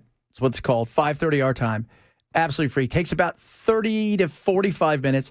You're going to learn everything about how they invest, what they do with retirements, their growth from last year, which is about 40%. They're already up about 8.5% this year, and why their fundamentals are just so much different. And the fact that they are active managers and they have a global outlook rather than everything needs to be here in our stock market. Simple, easy, and free. Why not find out what Bulwark can do for you? It is their New Year Reset. Is happening 29th this month, 5:30 our time. You can also get a free portfolio review. Worst case scenario, you spend 30 to 45 minutes, you ask some questions, you learn a little something, part as friends. That simple. Join today by going to knowyourriskpodcast.com, KNOW, yourriskpodcast.com for Bulwark Capital's free New Year Reset live webinar, January 29th at 5:30 our time. Investment advisory service offered through Trek Financial LLC, an SEC registered investment advisor. Investment of all risks, not a guarantee. Past performance, not guarantee future results. Trek 2605.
Department of Justice issuing grand jury subpoenas to Governor Tim Walz, Minneapolis Mayor Jacob Fry, and Minnesota Attorney General Keith Ellison. We'll tell you about that and more coming up at 2 on Super Talk 99.7 WTN.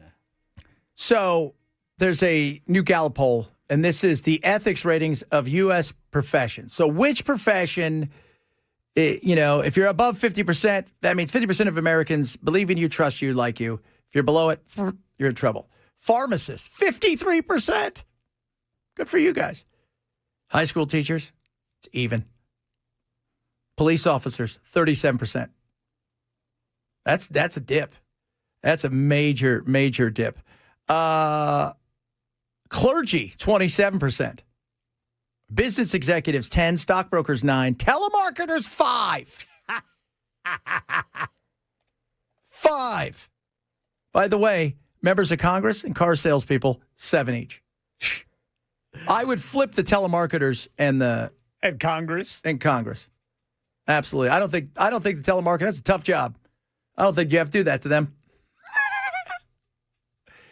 But we don't, when you think about it, you go and you look and you think how far nurses still hold the highest popular vote. 75% of Americans say they trust nurses. Second is the military vets, 67%. Medical doctors, 57%. But nurses, 75%. So 3 out of 4 say, I trust a nurse. You talk about who takes abuse. Nurses take abuse. Oh, man. God, yeah. Yeah. That's a tough job. Yeah, what happened to that other 25% for them to not trust them? I know. That's how do you not trust the nurse? Like, what do you think the nurse is going to do to you? It's mean to you? That's a tough job, especially if you're dealing with, if you're thinking of hospital nurses, right? You're dealing with doctors and that kind of stuff and back and forth. You're dealing with family members, right? Because nurses will have way more interaction with you than a doctor will. Absolutely. Yeah, you're dealing with people in pain. All the time. All the time. And then they have to go back after dealing with you, right? And then you maybe throwing up or trying to, keep hitting the button so you can get some more painkillers. You're yelling at her or him, mostly her. And what ends up happening? They have to go back then and then fill out paperwork for hours and then fight with a doctor. Why didn't you call me? And then they have to always go somewhere. Where? I don't know. But I've seen it on the shows. They always have to go somewhere. What about bartenders? Does it say how many people trust their bartenders? Oh, yeah, bartenders. They're not really on there. These were people these are trusted folk. Oh, trusted folk. Yeah. So I don't know how. I trust my bartender. I know. Probably more than you trust just about anything else. Because you're like, at least this cat's honest with me. Is this 3 fingers? Because it looks more like 2. But military veterans, 67%. And then you just have this precipitous drop, like after you get the high school teachers, 50-50. Then it goes, advertising practitioners. What is that? Advertising practitioners. Yes. I practice advertising. Look at me. Business executives. Elon Musk. We know who you are. Coming up, hour number 3 of the program. We got our hot takes coming in super hot. Got some of your text messages as well. Trump spoke. Some of your text messages about that. Bunch of other good stuff on the way. Chad Ben Show, Super Talk 99.7.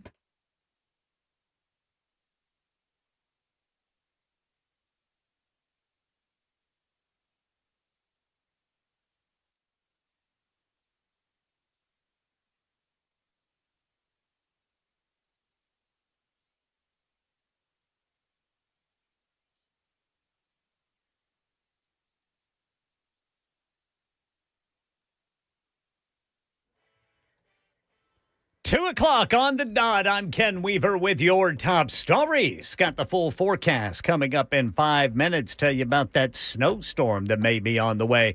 Federal investigators, meanwhile, issuing grand jury subpoenas to several top Minnesota Democrats, including Governor Walz, Minneapolis Mayor Jacob Fry, Attorney General Keith Ellison. The Justice Department probing whether those officials obstructed federal immigration enforcement during recent ICE operations.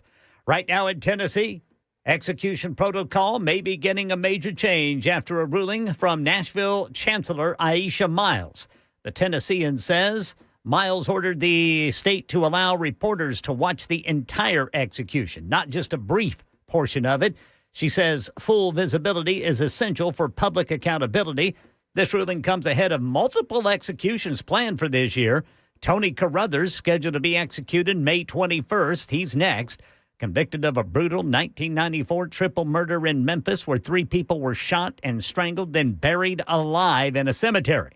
Prosecutors said he and an accomplice kidnapped 3 victims, buried them alive in that cemetery to take over a drug operation. And prosecutors say the victims had dirt in their noses and mouths, proving they died from suffocation from being buried.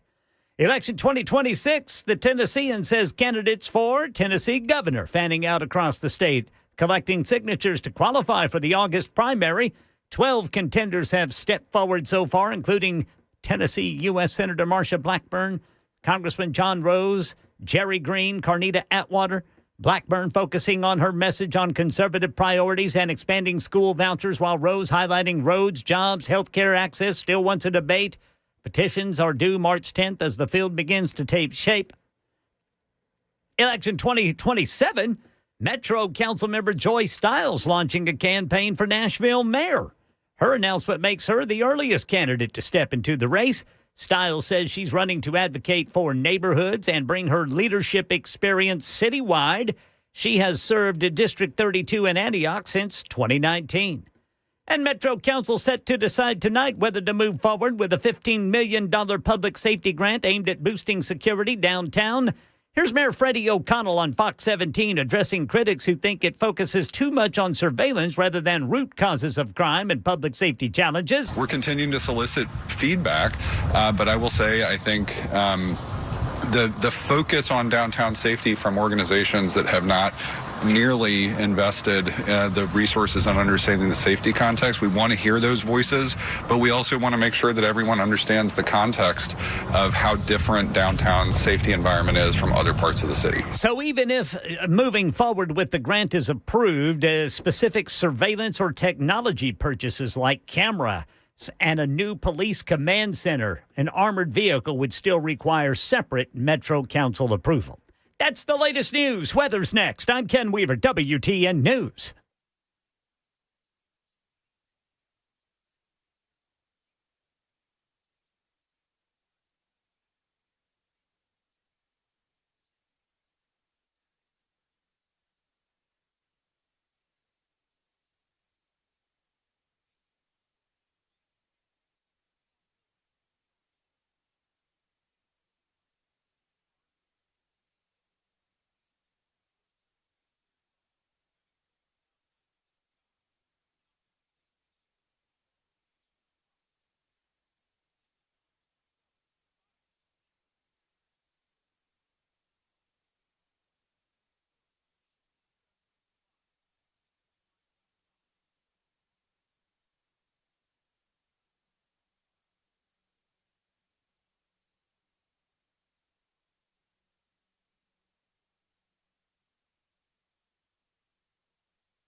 Yes, it's going to be snowy. Snowmageddon. Oh, let's hope not. What are we looking at here? Lay it out for us. I'll tell you one thing we're definitely looking at, boys, is bitter cold. Ooh. I mean, we're going to get below freezing on a Friday, and it's not going to get back above freezing through the early part of next week. So what that means, it's long johns inside. Be prepared. Guys, get your food before the giant storm comes in and cuts us off from the rest of the world. Yeah. I've been threatening my family. I'm going to make a big old pot of beans. Oh, and that's we're going to good. be stuck inside together. Stuck inside with beans. Get some broccoli. Make it happen, guys. Make it happen. And hard-boiled eggs. Hard-boiled eggs. Make them just a little few days. Leave them outside a few days, too. Right? Get that stomach rocking and rolling there. Yeah, so right now, fellas, the forecast is calling for a 50 to 70% chance of at least 3 inches of snow. Man. Throughout the weekend, like starting Friday night into early Saturday morning and ending late Sunday. So we're probably going to have a good 40 hours, 35, 40 hours of snow. It is possible. Yes, Okay. sir. Okay. Yes, sir. See, Chris earlier, very excited. He thinks Apple is delivering us 18 up to 18 inches of snow. He's super excited about it. We're talking about it. I got to check out this Apple weather app. Yeah, I'm not quite sure I trust these people. Those Apple people. Right? You fellas, I don't even know if I trust you guys. Brother Hand. But I'm thinking, I'm under promising, hoping that the weather over delivers a bit because we're indoors.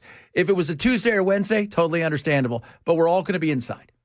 Now, I like snow as long as I don't have to get out in it. Yes. I'm okay with it then. Well, I do have to take that little fat wiener dog. But he don't want to go out. No, he doesn't. In fact, that dog has held it in for 27 hours. Yeah, we don't want him to explode. That'd be horrible. Little fella. My dogs today were not thrilled by... Be like microwaving a hot dog. Oh, my goodness me. Some people say 2 feet of snow is coming. I don't know if it's 2 feet. Oh, let's hope not. I don't want that. Well, here's the other thing. So what are we looking at Monday, Tuesday? Because that's how long do you think that if we do get some snow, is it going to stick or is it just coming and going? All right, let's look at so far the forecast model is only out to Monday. And like Sunday night, it stops snowing. And then Monday is mostly sunny, but the high is only 28 degrees. No. Weather Channel saying 2 feet. Really? I go with the weather wizard. He gets it. Well, I go off the National Weather Service. Which are liars. Trump fired everybody. Oh, It's just somebody making stuff up. It's Cash Patel. It's Cash. He didn't have anything else to do. That's where Pam Bondi is now. And so if she say it's 2 feet, we're screwed. Nothing's coming. She can start handing out here's a binder for you and a binder for you. It's got all of last week's weather in it. That's right. They got that wrong too. Marco, I'm going to need you to be the weatherman too. People Get are over like, there. Poor Put out a Marco. forecast. Oh, Marco. Somebody was mad because several people say, you didn't mention J.D. Vance in the grading of people. I'm like, J.D.'s done an okay job. What is He what's the doesn't vice have that president much do? to do. Yeah. Outside of casting a vote if there's a tie, he didn't got a lot going on. But he did do that, He did do that, last week. But still, that's he's a tiebreaker in the Senate, and he's waiting around. Hopes he's never elevated without an election. Do you ever wonder if you think, oh man, I mean, I don't want it to happen, but I'm ready. It's like it's weird. It's like being a backup quarterback. Like Jared Stidham's going to play this weekend. He hasn't played all year. Bo Nix gets hurt in the second to last play. The AFC Championship game is going to be going with a guy who hasn't thrown a football meaningfully in God knows how long. Man. You got to be ready.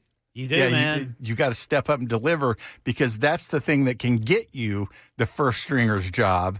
But if you screw it up, then they're like, yeah, we knew he should have been back up at best. Yeah, that's it. That was terrible for Bo Nix, man. Oh, He played a heck of a game. He did. So bad. That guy's, I mean, you led your team there. Now you hope it's not a Nick Foles thing, right? Remember Carson Wentz got him, they were like 13-2 was all because of him tears his ACL. Here comes Nick Foles, wins everything, and he's glorified. Now, yes, you got a ring, Carson, but it ain't the same. It ain't the same, brother. It's not a Super Bowl ring. Yeah, it's a ring that says we won the Super Bowl, but you were there in crutches. So you gave the same amount in that game as the person who's also going to get the ring, who helps the equipment get on the airplane. Do they give them rings? Yeah, they give it. Yeah. Most all the staff will usually get a version of the ring. Okay. Not like last year, the Eagles. Did you see the Eagles ring? So the Eagles, when they open it up, it comes with these giant, mahogany things, and it's got all the diamonds on it, from whatever Super Bowl it was. And then you could push a button, and it opened up, and there was like giant wings that came out, so they could eagle fly with diamonds on it. So they gave them a transformer. Basically, yes. For Full of winning the diamonds. Super Bowl. You're not supposed to wear the damn thing, right? You're not supposed to do that. Just saying. What if you need to take off suddenly and you can't get? I mean, is it sort of like a power ring where you hit a secret button, the wings come out, and off you fly? Yeah. Wonder Twins, form of an eagle, fly. Remember, was it the mayor last year that spelled the Eagles wrong? She's like EALGTX. That's right. 4. Did you say 4? That's what would happen to me. Oh, we hired Robert Saleh, right? 5 years. Yeah, we're working on finalizing the deal. The Titans front office working on finalizing the deal. So if you guys don't know who Robert Saleh is, think of Telly Savalas. Think of Yul Brynner. Think of Yul Brynner, and you're like, that's who we got. We got Yul Brynner to be our coach. Robert Saleh, though, he's a great coach. Good defensive coordinator. But you've got a young quarterback that was the number 1 overall pick, and you would he think ain't producing. You would think you would go somebody who is geared for that side of the ball. That means you're going to have to go out and get somebody who's a quarterback whisperer to be the offensive coordinator. Going to have to get a real good offensive coordinator. Yeah, that quarterback whisperer, that person that can sit there and become like Cam's best friend and say, look, dude, it's not you. Like, a lot of these guys are pretty bad. You can't throw the ball to yourself. I mean, it would be great if you could, but you can't. Several people have chimed in about the nurses, and their nurses saying how bad it is. They've been beat up. I bet. They've been attacked. They've had their hair pulled. Arrested. Some of them sexually assaulted. Yeah. You remember that? I think this was a couple of years ago by now, but there was that cop who wanted a blood draw, and the nurse said she couldn't do it without a warrant. And the cop arrested her because she wouldn't do it without a warrant. Yes. It's a tough gig, man. It is. You couldn't do it with that, so you can arrest them, and you're going to get attacked, and you're going to get. Some of people are sitting there. They're going, you can't even imagine the crap that's been thrown at me. And I think those people are probably not well, but just as hard as dealing with the difficult family. Yeah, man. That's a pain in the ass. And if you don't know if somebody's in the hospital, there's a pretty good reason, then more than likely it's not a great one. And having to deal with the family who is probably stressed out of their minds is one of the front lines a nurse has to do to keep things in order. Yeah. And you're going through in some cases, the worst part of your month, your year, maybe your life or the end of life. It's a Tuesday to them, and they have to go through this every day. And you're eventually going to leave, or God willing, everything's going to be okay. But then they have to turn around and they have to go back at it again. And it's almost, it's weird because you want them to compartmentalize, but they have to worry about the medical side of stuff. Then they have to worry about the psychology of the family that's coming in there and dealing with that, as well as being, somebody who can be a pleasant, person to a patient that's going through hell. That's a tough gig. Did you see what they're offering though? Because they're on strike in New York, they're offering travel nurses $10,000 a week to go and work. Wow, that's a lot of money. That is. I mean, it's New York, so you still have to live in a cardboard box, but still. I follow this couple. They're married, but they're traveling nurses, and they basically just live in an RV. And they just go wherever they're needed. And they must make bank. They make bank.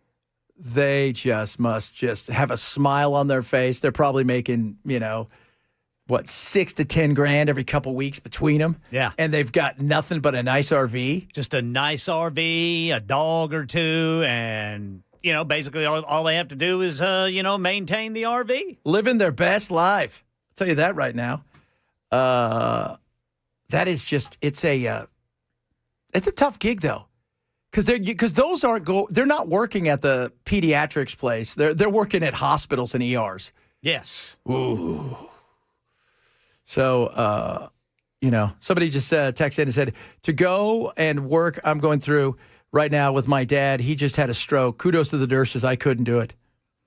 Yeah, it's a calling, man. It is. It is. It's very much a calling. Very much a calling. It's a tough. I've had friends who are nurses, and it is it's a tough gig, And they were ER nurses. One of them was an ICU nurse for heart and for in specializing in that and stuff. And she'd tell me all the time, half my patients aren't going to walk out of here. Yeah, and you're thinking to yourself, you're dealing with them, and that is a tough because you're going in there and the other thing that you say was weird is. You go in there and you're working around the patient while the family stands around and kind of looks, crying, not quite sure, knowing what to do. Right. Which is tough. That's why they're the most trusted folks, according to the latest Gallup poll. Congress, a 7. And remember, we were going to switch that out with that's right. telemarketers. Who were 5. Where'd you put the police? The police were 37. 37. Did you see the story about the THP colonel? No. That was, he pulled a car over and demanded ID from the passenger, which, unless he has reasonable suspicion, his business is with the driver, not the passenger. Yeah. And he told the guy on video that rights mean nothing in Tennessee. Wow. Yeah, that's not a good look, guys. That's not a good look at all. That is not a good look at all. And that's one of the issues, right? Like ICE is having right now. And there's a question about the hiring process with ICE and how well they understand stuff because they're talking. You know what? And look, it's a tough job. They've been around forever. ICE, before it was INS, then it became ICE. Because they gave them all these super magical powers after 9/11 because Patriot Act, yay! And all that being said, there's warrantless searches and pulling people that are Americans out of their house and. They've been caught on a few occasions saying things that none of it was backed up by the video evidence. And it's, the buck stops with her. I was going to say immigration Barbie, but that's not very nice. She kind of is. Because I know that maybe Corey Lewandowski has a little bit more to do with a lot of what's going on there. But still, the reality is the rights matter. It's the beauty of our country. To say rights don't matter in Tennessee is insane. I mean, how would any of you take it? You'd lose your mind. Absolutely you would. It was Colonel Matt. That's funny. Colonel Matt Perry. Yeah, it wasn't Matt Sanders. It wasn't Colonel Sanders. I'll tell you that right now. Colonel would never do that. So Matt Perry, he said rights don't matter. Yeah. What was his reason for wanting the passengers? From what I can tell, he just wanted to ID them. Yeah, no, that's no. And you don't get to do that. Your issues with the guy that's driving. I mean, if during the traffic stop you find reason to believe they're involved in a crime or something, then it can be you're detained. Give me your ID. Yes, but otherwise, you're on a traffic stop. Your issues with the driver. Hey. Very much so. Very much so. It is Tuesday, kids. We do a little Hot Take Tuesday. We got some spicy hot takes coming straight at you. Be prepared. You're probably going to want to buckle up here because Ken's hot take very in fuego. Buckle up, Buttercup. Buckle up. This here's the wildest ride in the wilderness. Chad Bench Show, Super Talk 99.7.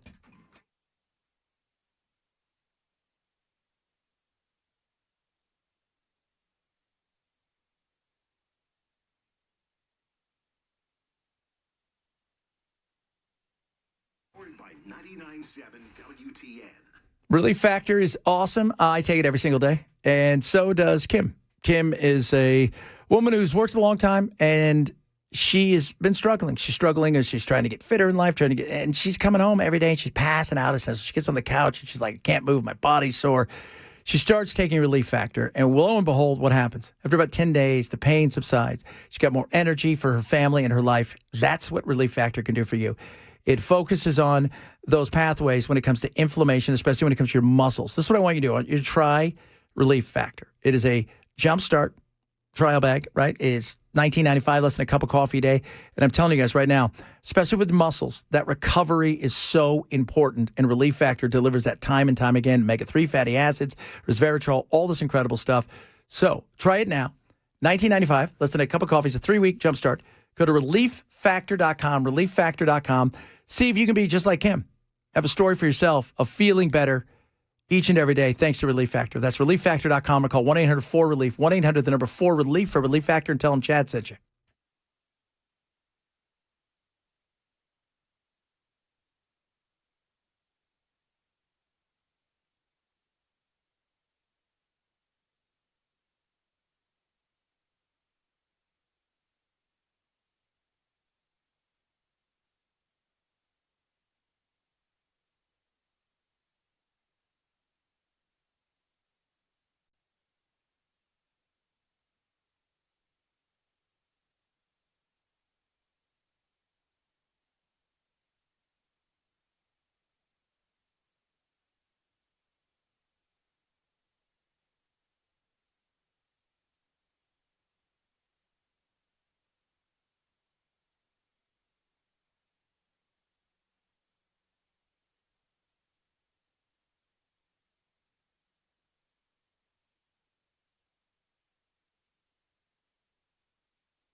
Minnesota's top Democrats facing federal subpoenas. I'll tell you about it coming up at 2:30 on Super Talk 99.7 WTN. Oh, you guys are going to get subpoenas.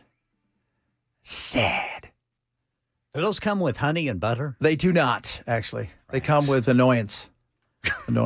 And a lot of theatrics, too, by the way. That's a good mandel. That is. I mean, it's government nowadays. Most of it's done for show, right? What's the old saying? Putt for dough? Drive for show? A lot of it's driving for show, kids. It is Tuesday, ladies and gentlemen. You know what that means. Hot take, hot take, hot take Tuesday. All right. Ken, we're going to start with you and your enfuego-ness. You do not tell your neighbor their spouse is cheating, because no matter what you do, you are going to be the villain in someone's story. Even if you think you have it 100%. Yeah. And it's your neighbor, don't do it.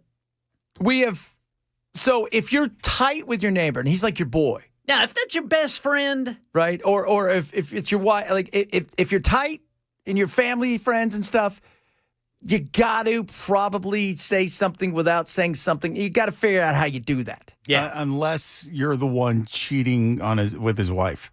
There's always that. You don't want to do then that. You're going to want to keep it quiet.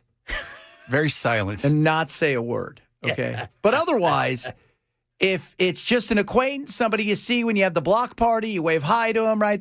They'll bring you your mail or something. You can borrow a cup of sugar. I don't know if you even do that anymore. But you just don't even know them. Do not even look that way because it will end up you being the worst person in this. I'll give you a cup of sugar, baby. Now, somebody did say something. What if you did alert somebody and they were thankful for it, but they moved out of the house and he or she stayed behind? And then you had to live next door to them for years. Yeah.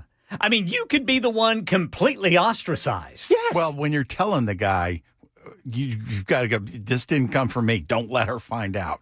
Yes. But he's going to, because he's going to say, or she's going to say, well, so-and-so told me, or such and such. Because at that time, if you're admitting something, you're going to want to get everything out there and where it came from. And then they're going to come next door to you and be mad at you. Yeah. And they're not going to let you borrow a cup of sugar. That's right. Joe says guns don't kill people. Husbands that come home early do. Oh, Bell, what do you have for us? I think that streaming services are stupid because the amount that you pay to get the content that you don't watch is just exorbitant to the point where it's better to simply wait for a series or an item to come out, subscribe, watch it, and then cancel. So Bell's whole thing is set up 50 different emails where you get a week or two of free stuff. Wait till that show comes out. Sign on with that email and then cancel immediately. That's a better idea than I just had. Well, there you go. I've taught you guys how to get around it. Yeah, there's something on this MGM Plus right now that Jennifer and I want to watch. We just don't want to pay for MGM Plus. What the hell's MGM Plus? God, there's so many of them. Yeah, dude, it's there's some Stephen King movie on there that we really want to see. Is it the new It? No, it's not the new. By the way, that was outstanding. Yeah, I heard it was better than the movies. That Derry. Yeah, Welcome to Derry. Yeah, Welcome to Derry. And they're going to make another prequel. They're going to make a prequel to Welcome to Derry. They're going to go back even further. Well, yeah, because we got to find out about, like, go way back, right? Find out how it got twisted. Yeah. How he became who he became. Mine is, I saw this today. Flipping around early this morning. Cursive making a comeback. Teachers and schools are trying to bring back cursive. Cursive is great for the first few years of school, helps you with your, with your dexterity and all that kind of stuff. Then it's useless. And you're not going to have to learn how to sign your name. That's all you have to do. Learn how to sign your name and then move on. That's it. Well, what about if something's written in handwriting? Well, if it's really that important, you'll figure it out. It's not that hard to read. It's not like people say, well, how are kids going to be able to? It's not that hard to read it. What if you need to write a strongly worded letter? Well, that's a strongly worded, you say? Yes. Then you get one of the political parties to do it for you. Absolutely. Is it going to go in a file? It'll go in a file, yes. Oh, yeah. It's on You file. get that. It's going to go to MGM Plus for charging too much. And they only charge like $1.99. Yeah, it may be only like $1.99. And then you look and it says for the first 6 weeks, then after that, $443 an hour. Exactly. You're like, what?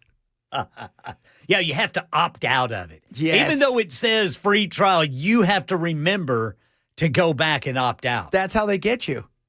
Remember back in, 2016 or 2018, where net neutrality was such a big deal and the Democrats are screaming that if we didn't pass net neutrality, we'd start getting the internet one letter at a time. Yeah.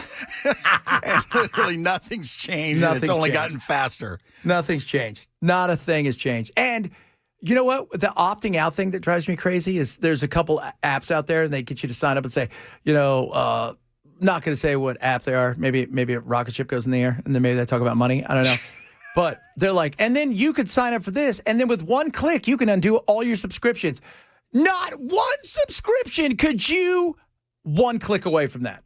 Right. Sorry, we can't help you with that. You're going to have to go do it yourself. What are you for? Can I undo you? You idiots. No, you have to opt out. You have to opt out of that.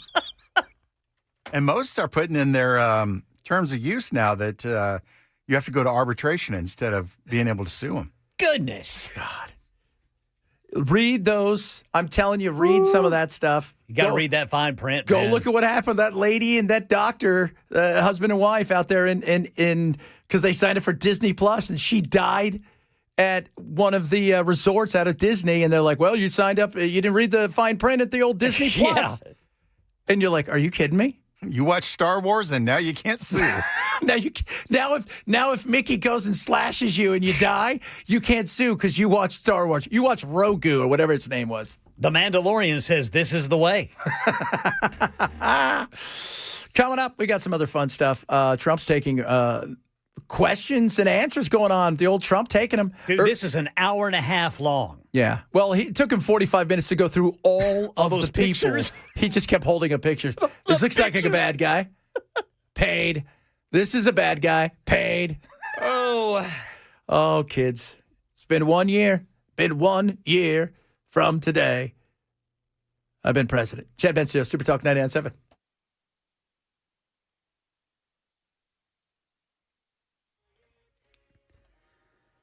I'm Ken Weaver with your top stories. Got the full forecast coming up in 5 minutes. Tell you a little bit more about the chance for snow coming at week's end. And a federal grand jury right now investigating whether Minnesota's Democratic leadership interfered with federal immigration law enforcement operations. Subpoenas sent to the governor's office, the mayor of Minneapolis, the attorney general, and officials in surrounding counties. This probe stems from clashes over a large-scale ICE deployment to the Twin Cities. State leaders say the investigation's intimidation, while federal officials argue local actions may have illegally impeded immigration agents. Right now in Tennessee, the Tennessean says candidates for governor are fanning out across the state, collecting signatures to qualify for the August primary. 12 contenders have stepped forward so far, including Senator Marsha Blackburn, Congressman John Rose, Jerry Green, Carnita Atwater. Blackburn focusing her message on conservative priorities, expanding school vouchers, while Congressman Rose highlighting roads, jobs, health care access. Still says he wants a debate with Blackburn. Petitions due March 10th as the field begins to take shape. Tennessee's execution protocol may get a major change after a ruling from Nashville Chancellor Aisha Miles.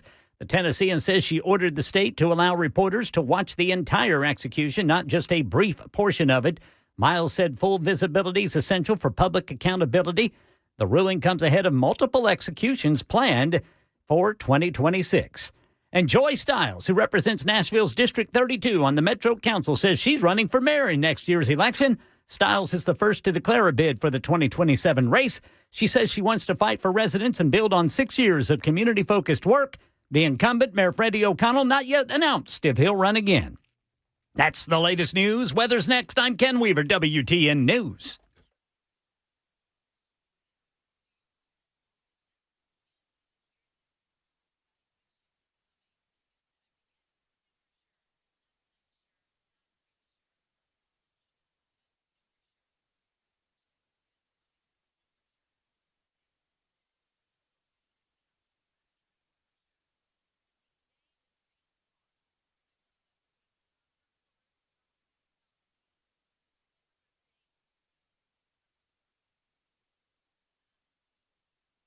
Heading into Wednesday, our temperatures will be warming back to the 40s. We are going to see our next chance of rain for the first half of the day. Even ahead of that rain, we could see a little bit of snow, but no accumulation is expected. The Wellness Institute of Nashville wants to make you feel well again, just like they do me all the time. They're amazing. Check this out. Go to painisbad.com or call 615-246-5009. Dr. Mitchell, Dr. House, incredible. So you go there and you're like, why would I go there, Chad? Because your back, it's sore. Your legs hurt. You got sciatic problems. You got all kinds of issues. Then you go and you find out right away, 2026 special, 47% off non-surgical decompression for the new year. But it's just getting started because then they say to you, hey, our knowledge is amazing, but you know what else we have? This amazing new HydroWave machine. And we're the only ones that have it in Tennessee. Nobody else has it. And it's going to help you get your back. You're going to feel better than ever before. So what this thing does is this stimulates your own stem cells in your body, regenerating tissue. It's going to grow new blood vessels for healing throughout the process called angiogenesis. Some big words right there. but they're amazing people. They're going to get your back. You're going to be feeling better than before. So take advantage of the new year 2026 special, 47% off non-surgical decompression for the new year, and check out the new HydroWave. It is incredible. 615-246-5009, 615-246-5009, or go to painisbad.com.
With your local tax resolution law firm. The choice of a lawyer is an important decision and should not be based solely upon advertisements. We're Capital. Big webinar. Keep talking about it. I'm telling you guys, try this out. Go see what they have to offer for your investments, for your retirement. My man Zach is incredible. They have grown and continue to grow. The way that they do things and the way that they've grown their company because of how they invest is truly second to none. My family swears by them. I swear by them. They are amazing from top to bottom. So whether it's investments, retirement, find out how they do things differently through active management. Lower risk, lower cost, lower volatility. That is their number one strategy. So it's a free live webinar, 29th of this month, right? That is 5:30 our time. Takes about 30 minutes so you can ask all the questions you want. They're going to actually show you how everything's made, right? The sausage is made and what it is that they do. And they do it so amazing. Up about 40% last year, year over year, over the market, and about 8% so far to start the year. That's not bad. How do you register for the free live webinar? It's called the New Year Reset. It is on the 29th this month, 5:30 our time. Go to Know Your Risk Podcast, knowyourriskpodcast.com for Bulwark Capital Management. Investment advisory service offered through Trek Financial LLC, an SEC registered investment advisor. Investment involved risk, not a guarantee. Past performance and guarantee future results. Trek 2605. Trump told everybody, how far will you go for Greenland? He's like, you'll find out. You're going to find out. It's going to go far. We're going to have it. It's going to be ours. Do we really need to? Is it necessary? This is one of the silliest things, not just in Trump's term, in any president's term in my lifetime. It's one of the dumbest things I've ever seen. Yeah, I don't see, first of all, okay, they're going to let us do whatever we want. They've already said that. You want to put more people here? We had 10,000 people at one time. There, we had several different bases. Now we have a Space Force. And we can build on it. We can do all that stuff. If you want to talk about getting the natural minerals, first of all, we don't even know what kind of rare earth minerals, how much is there. And based on, the people that I have seen talk about this who, well, first of all, everybody I've seen talk about this has essentially said maybe 2050, maybe not even by the end of the century, you're going to be able to get and extract a ton of stuff from there because of how it is. This is not a iceberg floating around, something completely different. So maybe going in from portions of the side, you might be able to do stuff. And as far as there's no ports, Russia's Arctic fleet is, it's nothing compared to what it once was. And China, they can sit there and they can say, look at all the stuff we have, but still they're untested. And if we control those waves, we've got the Brits to do that. So there we go. And something else that nobody talks about is Denmark, during the war on terror, was arguably our best ally.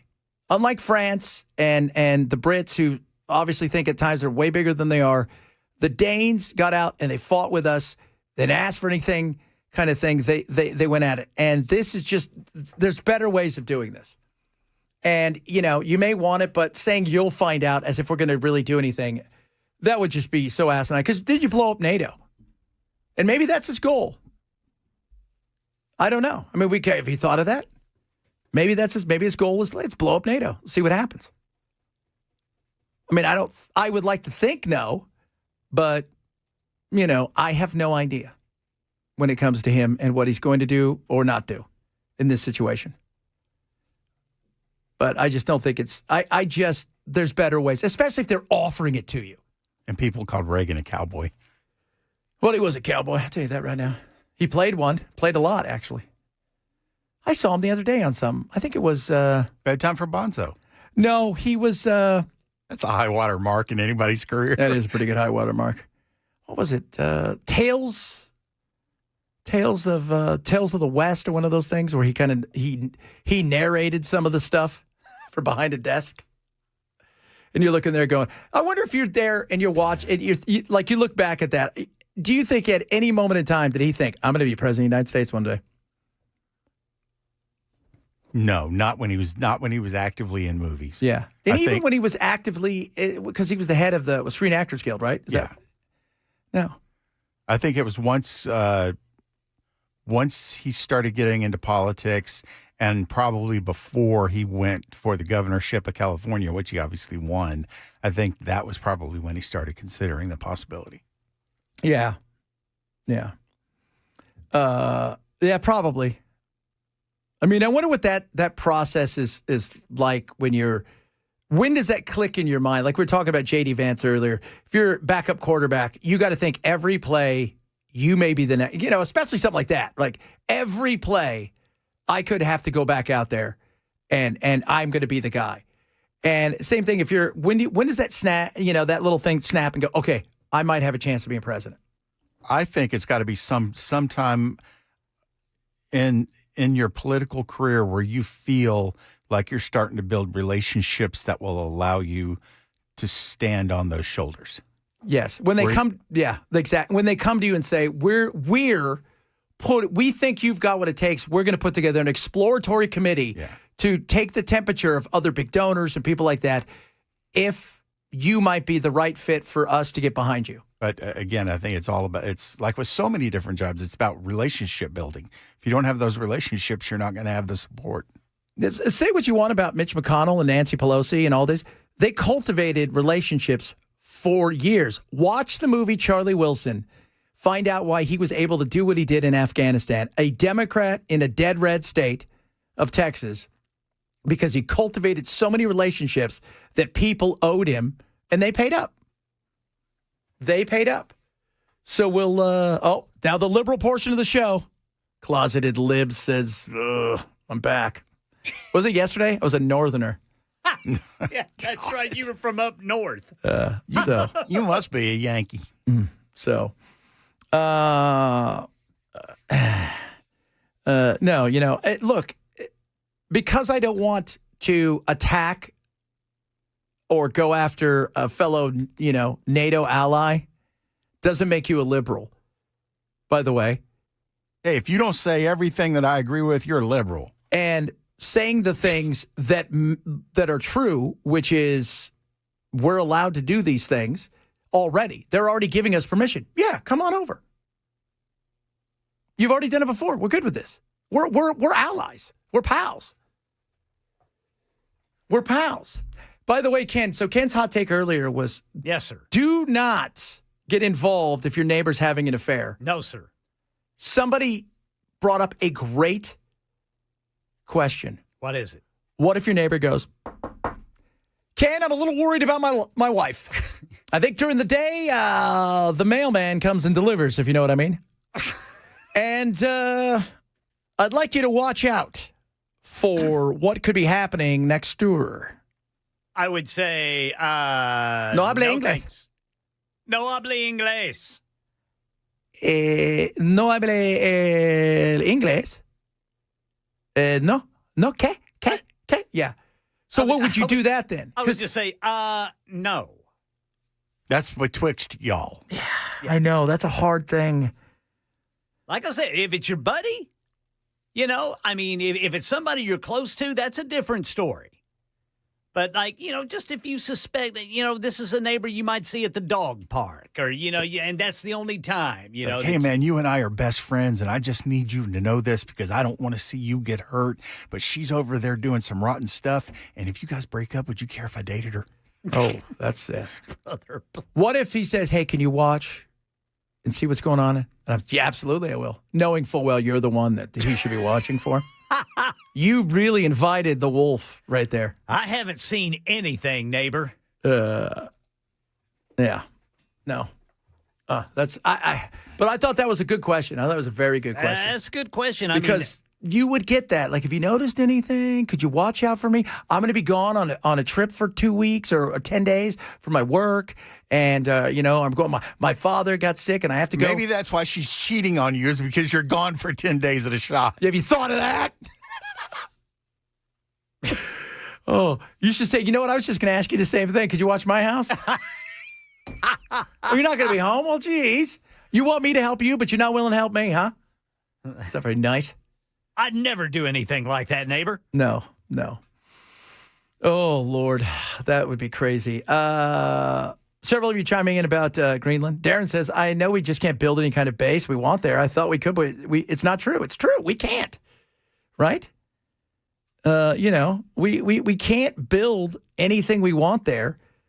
And one of the things they talked about, even so I was talking to my military guy today, he said, we may have to, if we want to build some sort of port, it may have to be right now something like we had in Gaza for the food drop. Remember that? That was crap. Like, none of the food got there. It cost us God knows how many billions of dollars for the pontoons to float around and sink. It was worse than the first Jaws movie when Bruce kept sinking. The shark never worked. That's government for you. That is government. That is government for sure. Maybe Denmark's moving too slow. No, it's all right. I think last week Denmark had floated the idea of maybe allowing the U.S. to build another base. Yeah, they've already said that. They've said you can build bases. And by the way, there are several bases that are like decommissioned. They're still kind of there. They can go back and do some of that stuff. And yes, it wouldn't be like you'd be starting from scratch. No, and it could be part of the Golden Dome, of course. That being said, they're already telling us we could do it there. Why do we need to own it and potentially ostracize NATO and or get into a pissing contest where, let's not forget, 20% of our trade comes from Europe, and they have a mechanism that they could pull, if you will, the proverbial trigger, and they have a lot of our debt. So there's a lot that goes into this that we don't want to see, especially if you're Trump, things could potentially go sideways, and that hurts the economy. Well, guess what? You're running. Whether you believe it or not, Trump, you're going to be on the ballot in all these states for these congressmen and women and senators. So we'll see what happens.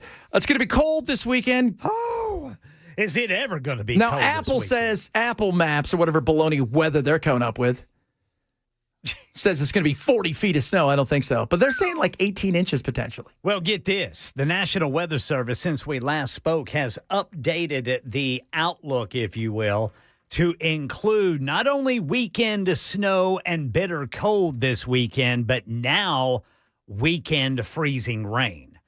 And this is the issue with that. It looks like if it's going to, snow will fall first, then the freezing rain on top of the snow. Oh. That means ice. And nobody's going anywhere on ice. No. That's just how it is. Kids, what we're telling you is stay indoors all weekend. Yeah, so don't go anywhere if you don't have to.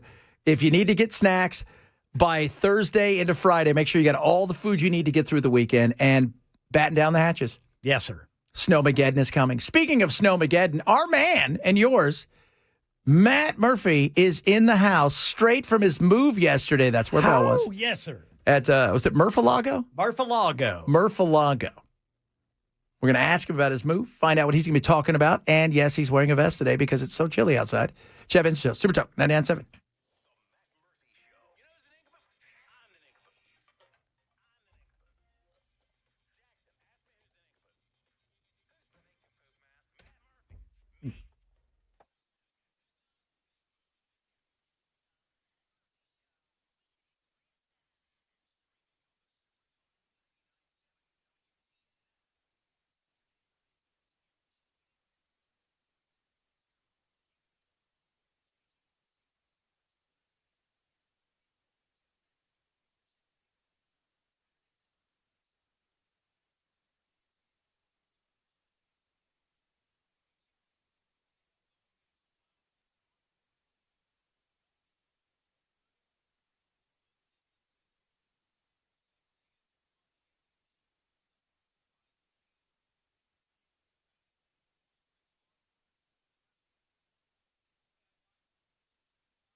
Ladies and gentlemen, straight from his giant, well, is it a compound? What are you guys calling it?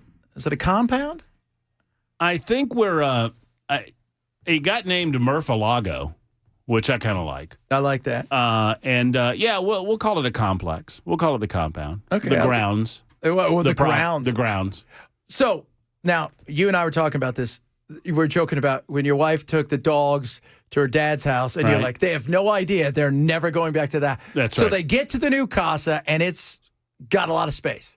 Haven't been there yet. No? They're still down. Yeah, they're not coming back. They were going to come back this weekend, but the snow's probably going to screw that up.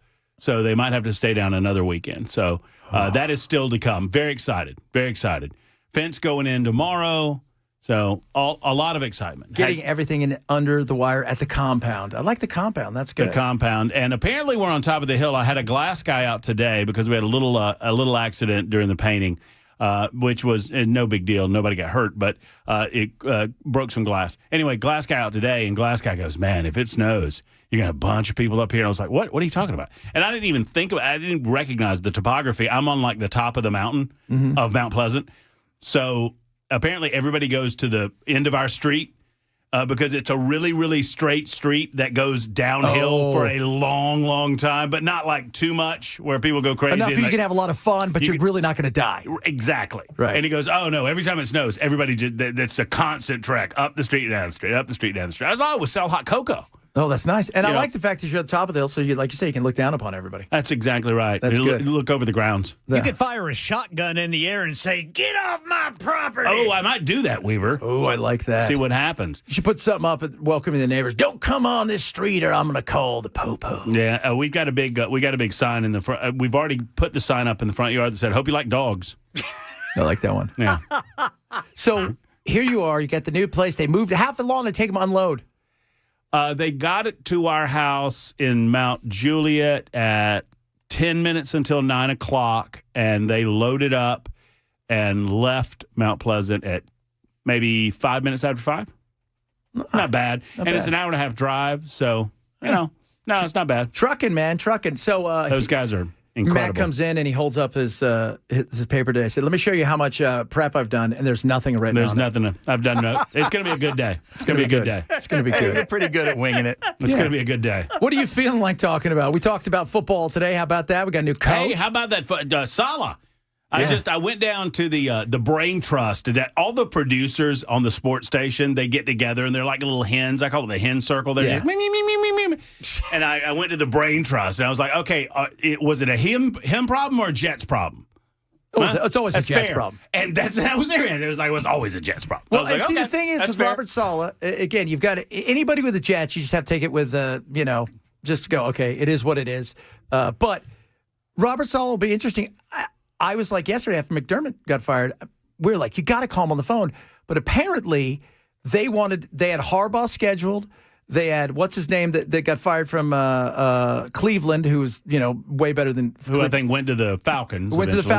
And everybody they had scheduled to interview got snapped up. And the fear was he was going to go to the Cardinals, right? Today, and they were going to hire him on the spot. Yeah. So they figured we're going to go for it. Yeah. No. I feel like you have to kind of consider McDermott, but the timing was a little off. weird. A week earlier, but it is what it is. No, it's all good. So, but what else are you going to talk about? I mean, there's something happened in Minnesota, I guess. I don't know. I'm going to spend about an hour talking about what a loser Carson Beck is.